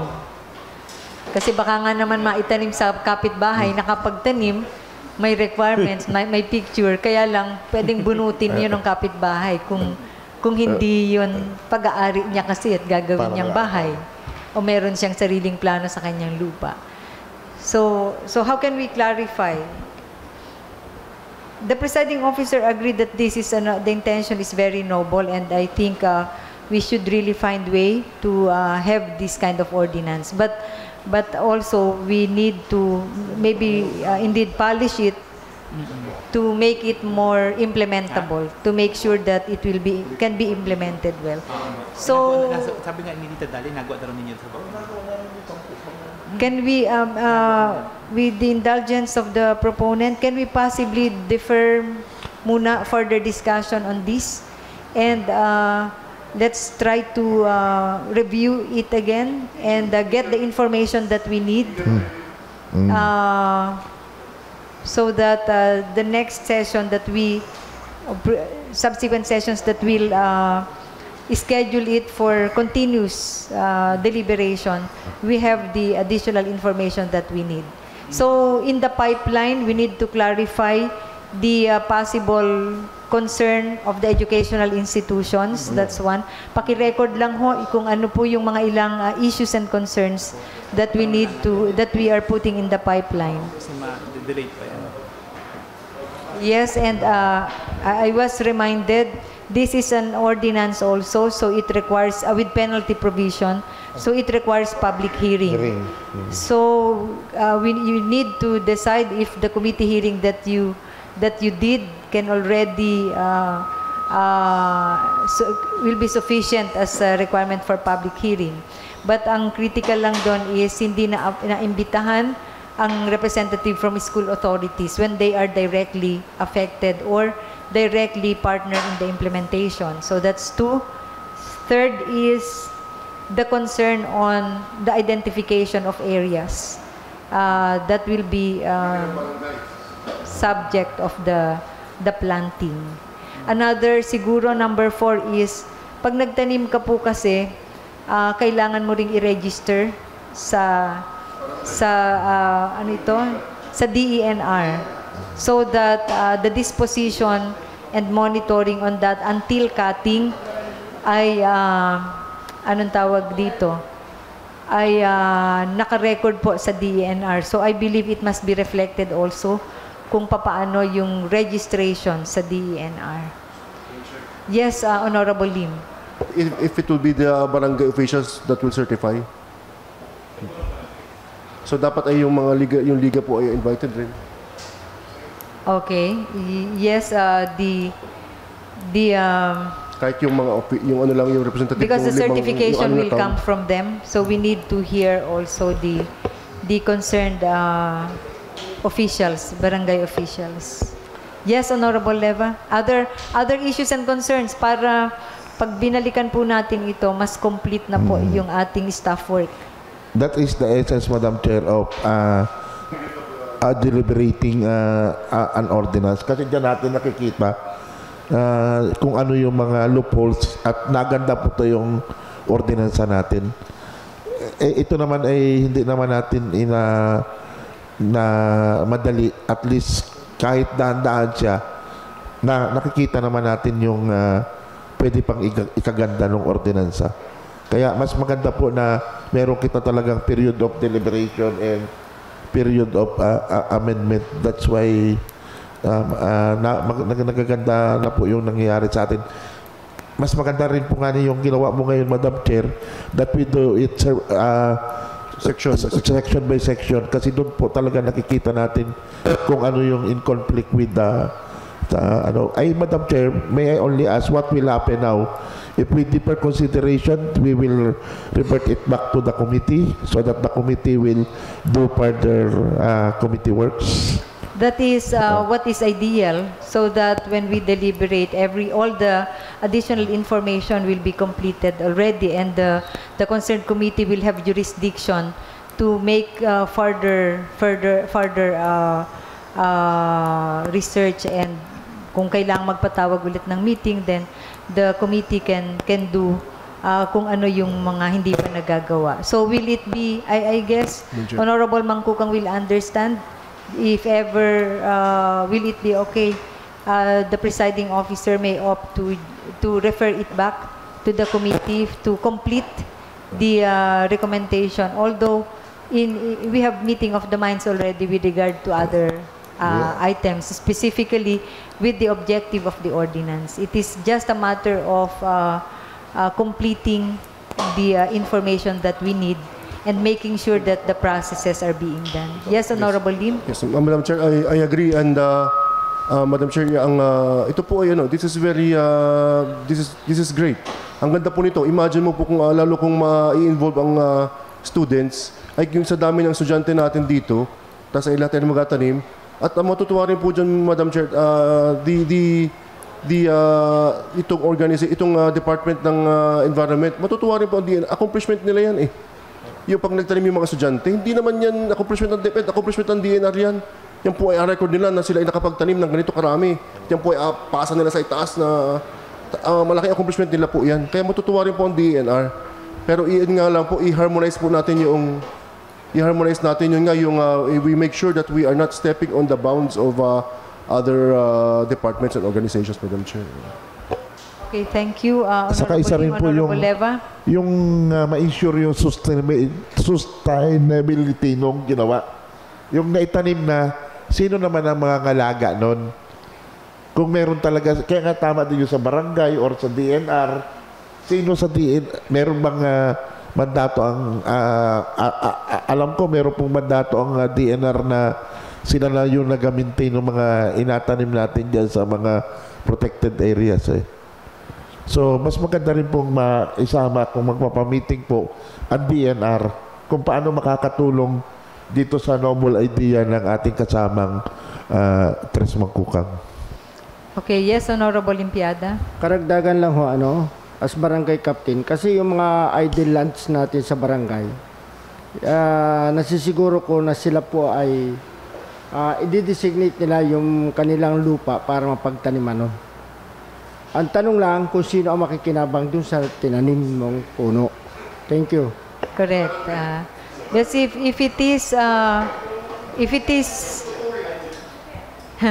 yung mga trees na kagaya ng nara, mahogany, and those things, it must be registered to DNR. And kung sino yung nagpa-register sa DNR, yun ang may authority to cut it. Yun ang pwedeng mag-apply in years to come, just in case kailangan siyang i-cut. Yes, Honorable Leva. Sa amin po sa bayan ng Buwak, 10 po mag-asawa. Kasi po, after daw po mag-silver anniversary, mahogany ang tanim, meron na silang investment. Investment na after 25 years, may makukuha kang mahogany na pwede mong putulin. Pero, a-reprint mo rin lang ulit. Ibig sabihin, noble idea din na nakakapagtanim ka, pero nakakatulong ka rin as form of livelihood doon sa mga mag-asawang Pero, kaya mas magandang inasabi ko rin po kay Tres, doon sa makita rin niya po yung model, yung sa Bayan ng Buwak, na inotor po ni Consul Mike Magalang nung panahon niya. Napakinabangan din po talaga yung ano na yan. Madam Chair, siguro po ay mas mainam talaga na magpatawag uli si Bucaltres ng isa pang... Yeah. After we refer it back to the committee, I believe that the committee will do its work to complete the information that we need. Yes, Honorable Lim, then we will close this particular item. Madam Chair, yung pong concern, kanina may nabanggit mo ni Bukal Dani o saka ni Bukal Butchi, yung anong klaseng puno yung atanim, yung mga iba-ibang mga variety. Okay, also a guideline with regard to the trees allowed to be planted. Yes, Honorable Leva? Pwede rin po ba makonsider kung pwede ang mangrove? Oo, na ano, kasi yung sa ibang ano, baka pwede din i-enhance din natin yung mangrove. Okay.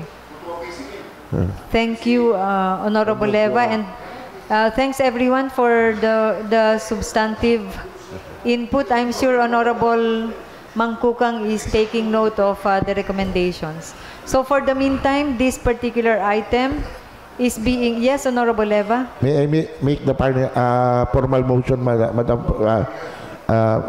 Presiding Officer? Yes, Honorable Leva. That the proposed ordinance be deferred with deferred consideration of proposed ordinance 1621 and return it back to the committee to which it was referred to for further study. I so move. So it is okay with the proponent understand it. So this particular item is being referred back to the Committee on Environment for additional recommendation. Okay. Next item is the proposed ordinance number 16-19 with regards to the...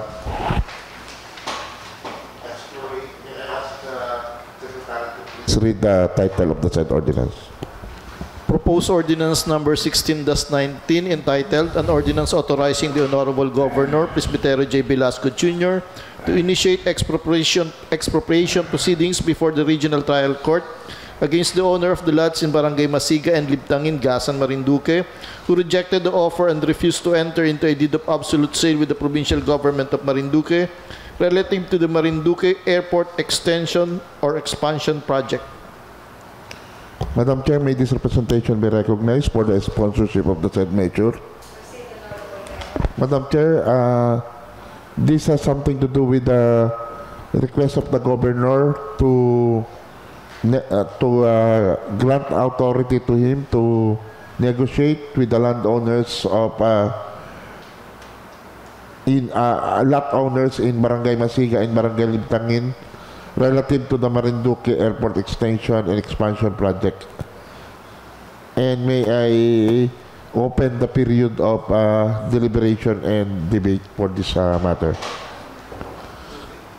I would like to... The floor is now open for deliberation on this matter. I would like to explain, Madam Chair, that during the deliberation in the committee level, we have given Attorney Romel Fernandez to continue to negotiate to the lot owners until October 31, 2022, and submit a report to us on those who agreed with the negotiation and those who did not. Unfortunately, it was overtaken by events. The governor was already asking for the follow-up on what happened to his requests, and for this reason, we opted to deliberate on the floor this matter. However, Madam Chair, Attorney Romel Fernandez, as of the present, have not submitted any report to us. Hence, we opted to, the committee opted to presume that all of these lot owners did not agree with the offer of the provincial government. For some clarification, may I ask if we could avail of the services or the presence of Attorney Romel Fernandez to clarify on some issues? Unfortunately, Attorney Fernandez is no longer available now, but he's in Marinduque. He's attending hearing in Santa Cruz. Pending the presence of Attorney Fernandez, may consideration of this proposed ordinance be deeper and considered in the unfinished business for the next session. And we send communication to Attorney Fernandez to submit a report on what transpired and be present in the next session for some clarification. Okay, thank you. So we will defer further discussion on this particular item and make proper communication to inviting Attorney Fernandez or through the Honorable Governor, a communication to the Honorable Governor requesting the presence of Attorney Fernandez or a representative of the Governor to shed clarification on the output, on the result of the negotiations, and also requesting Attorney Fernandez to be present or any representative of the Governor to be present in the next session. Okay, Madam Chair, the next item is the proposed General Appropriations Ordinance number 1 for... By the way, before that, in the communication, pakilagay na rin lang that did we communicate the request of the Sangguniang Panlalawigan to provide report on the negotiation or updates on the negotiation in the past? Nagpadala po tayo ng communication sa kanila. Nagbigay sila ng report. Okay. Pakilagay rin lang po dun sa ating communication to the Governor that kasi he is following up, baka hindi po masyado nakarating sa Governor that we had previous communication to them requesting the result of the negotiation done. Okay. Yes, Honorable Eva. Again, Madam Chair, the next item in the business for the day portion of our session is the proposed General Appropriations Ordinance number 1 series of 2023. May I ask that we recognize the Vice Chairperson of the Committee on Appropriation for the sponsorship of the said measure. Madam Chair, as stipulated in the committee report to the Committee on Appropriations,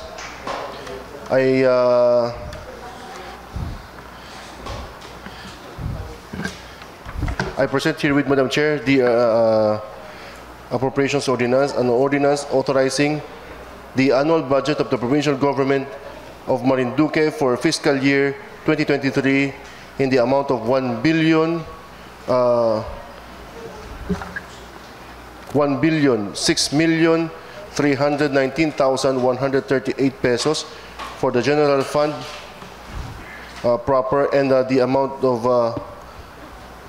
12,897,682 pesos for the operations of Marinduque Sand and Gravel Economic Enterprise, covering the various expenditures for the operation of the provincial government for fiscal year 2023 and appropriations of all necessary funds for the purpose. Madam Chair, I submit for a period of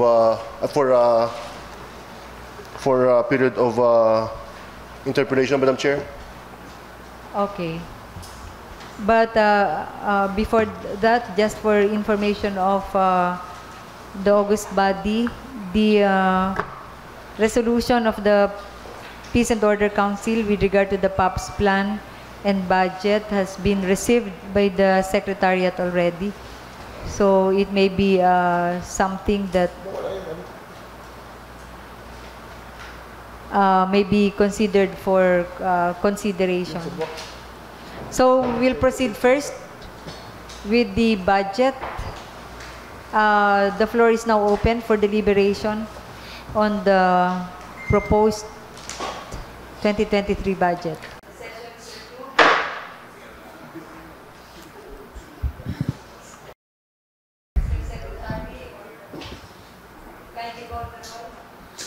Honorable Aurelio Leba III, Honorable Antonio Mangkukang III, Honorable Ismael D. Pilim, Honorable Jose Neril Manggol, Honorable Baldomero Limpiada, and Honorable Lauren Rosales.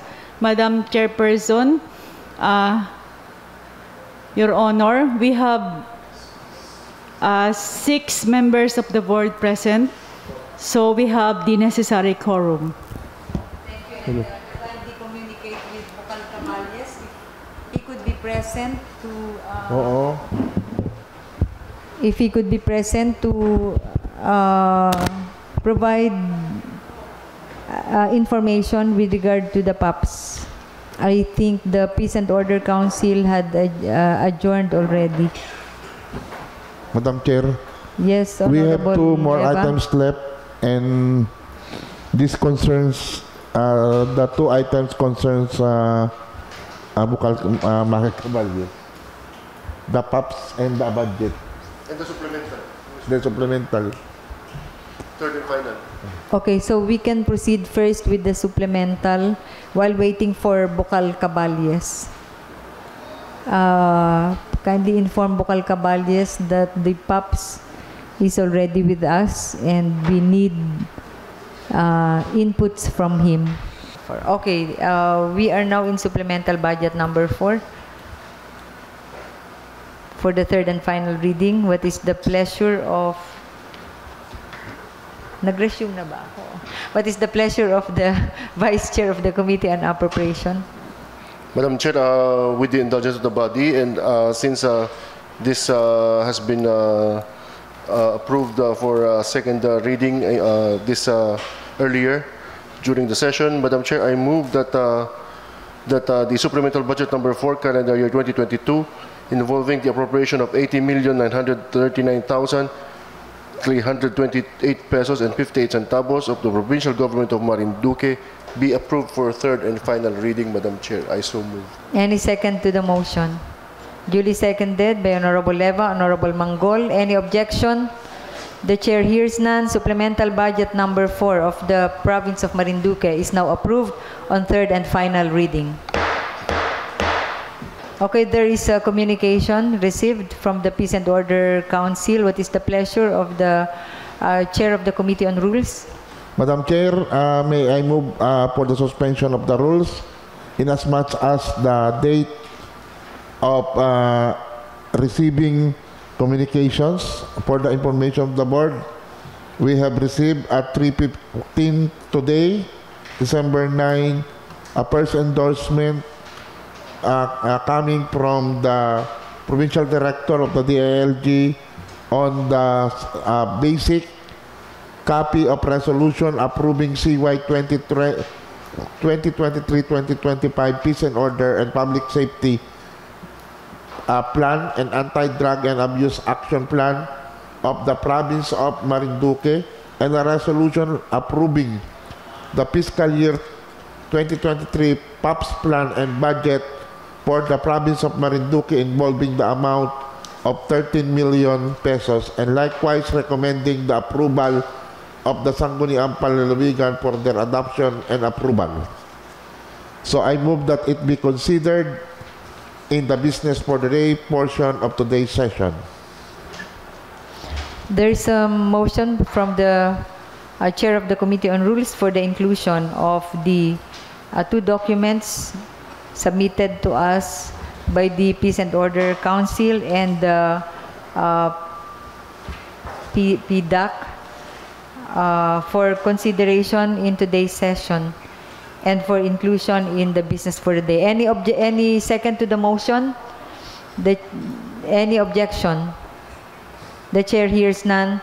The two documents as submitted is now part of the order of business.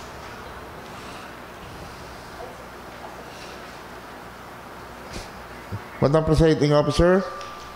Yes, for that Honorable matter, Eva. As Vice Chairperson of the Committee on Peace and Order and Public Safety, may I move for the approval of the... For a while, Honorable Eva.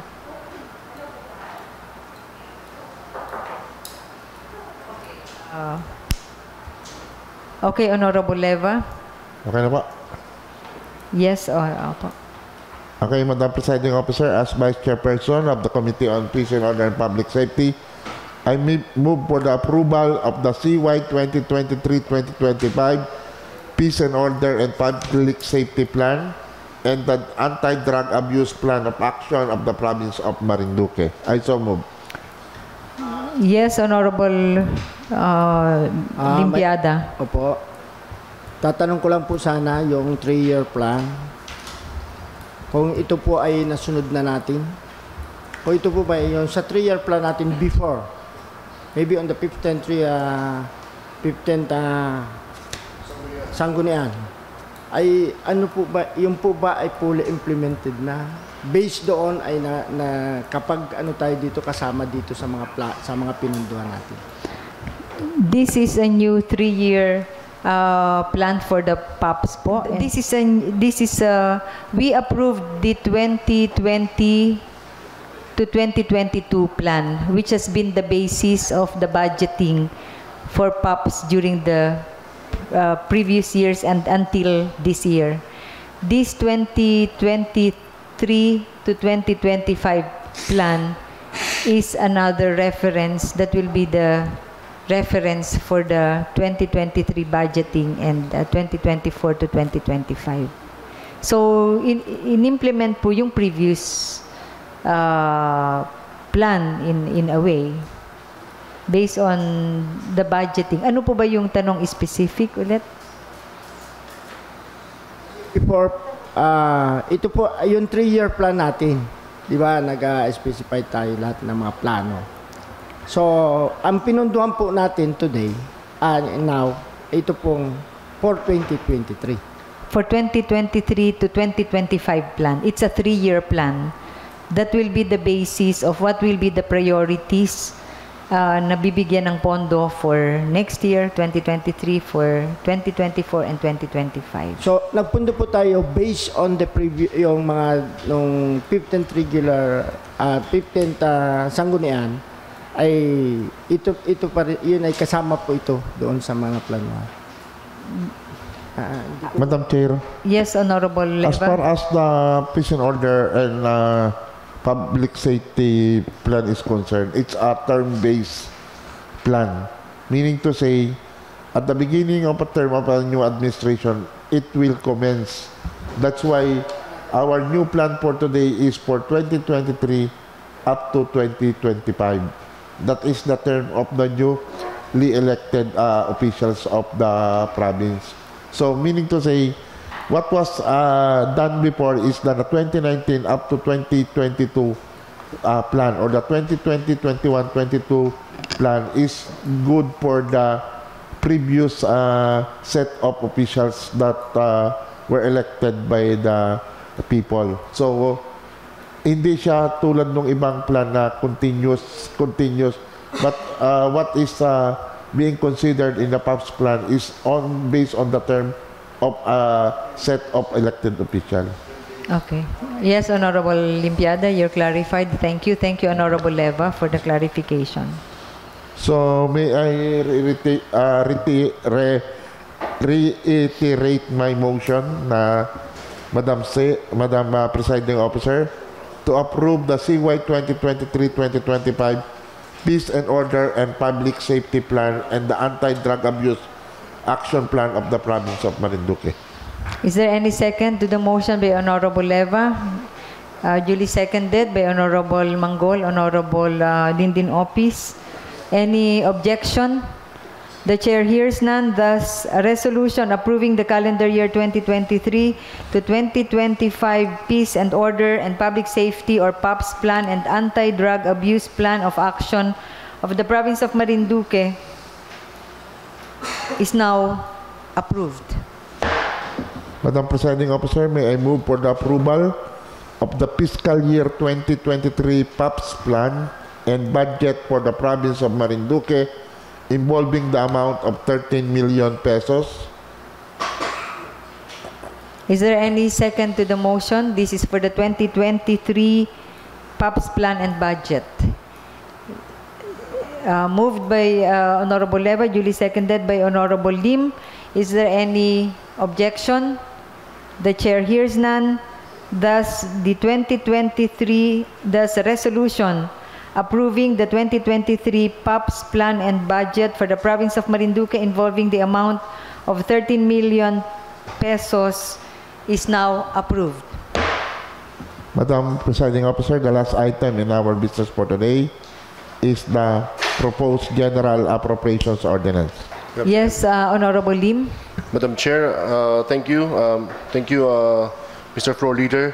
Madam Chair, I present the proposed General Appropriations Ordinance number 16-27, an ordinance authorizing the annual budget of the Provincial Government of Marinduque for fiscal year 2023 in the amount of 1,600,319 pesos, 300,138 pesos for the general fund proper, and the amount of 12,897,682 pesos for the operation of Marinduqueño Sand and Gravel Economic Enterprise, MSGEE, covering the various expenditures for the operation of the provincial government of for fiscal year 2023 and appropriating the necessary funds for the purpose. Madam Chair,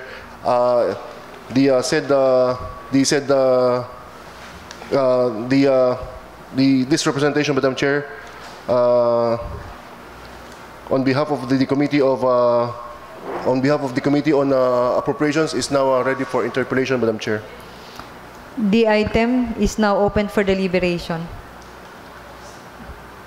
Any verificatory questions or any deliberation on the item at hand? The 2023 annual executive budget in the amount of 1,6,319,138 pesos. Any discussion from the floor? Wala na. We'll now proceed with the period of amendment, Madam Chair. Period of amendment. This representation, Madam Chair, is ready in behalf of the Committee on Appropriations. Madam Chair, we are now ready for the period of amendment. Yes, any proposed amendment or administrative provisions from the floor? Madam Yes, Chair, Honorable Leva. this representation submitted the proposed amendment to the chairperson of the to the distinguished sponsor, and he accepted the same as having been considered under the committee amendment. So it is already incorporated in the general administrative provision. So the administrative provisions are already included in what we are approving, in what it was presented to us? Yes, Madam Chair, we have been duly notified and have it included in the proposed ordinance, Madam Chair. Okay, with that, is it included already, the provision that this presiding officer manifested a while ago? Yes, in consideration to the prohibition for the use of any fund in the budget that for possible entry, use, or propagation of GMO in the province of Marinduque? Yes, Madam Chair, and this is the wording of the said provision. No budget for the use and propagation of GMOs as defined by law shall be appropriated herein and in the subsequent supplemental budget. Okay, thank you, Honorable Leva. So, any other additional provisions? Yes, Honorable Limpiada, you have something in mind? Honorable Red, any additional provision? So, it's now the pleasure of the gentleman from Santa Cruz. Madam Chair, if there are no more amendments to the proposed amendments to the proposed ordinance, Madam Chair, I move that the General Appropriations Ordinance, an ordinance authorizing the annual budget of the Provincial Government of Marinduque for fiscal year 2023 in the amount of 1,600,319,138 pesos for the general fund proper, and the amount of 12,897,682 pesos for the operation of Marinduqueño Sand and Gravel Economic Enterprise, MSGEE, covering the various expenditures for the operation of the provincial government for fiscal year 2023 and appropriating the necessary funds for the purpose, be adopted for second reading, Madam Chair. There's a motion to approve the 2023 annual executive budget general fund for the province of Marinduque for the second reading. Is there any second to the motion? Duly seconded by Honorable Limpiada, Honorable Leva, Honorable Red. Any objection? The chair hears none. Thus, the motion is approved. The resolution approving the 2023 annual executive budget general fund is now approved for second reading. Thank you, Madam Chair.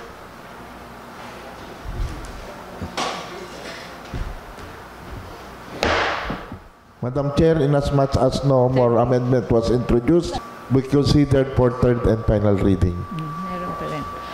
With that, there's a motion for the adoption of a resolution for approval of the 2023 annual executive budget for third and final reading. Any second to the motion? Duly seconded by Honorable Rosales, Honorable Manggol. Any objection? The chair hears none. Thus a resolution, thus an ordinance approving and authorizing the annual budget of the Provincial Government of Marinduque for fiscal year 2023 in the amount of 1,006,319,138 pesos for the general fund proper in the amount of 12,897,682 pesos for the operation of the Marinduque Sand and Gravel Economic Enterprise, or MSGEE, covering the various expenditures for the operation of the provincial government for the fiscal year 2023 and appropriating the necessary funds, therefore is now approved for the third and final reading.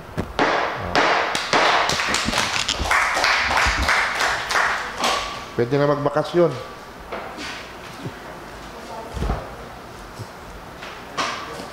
Other matters? Madam Presiding Officer, that's all for the business for the day portion of today's session.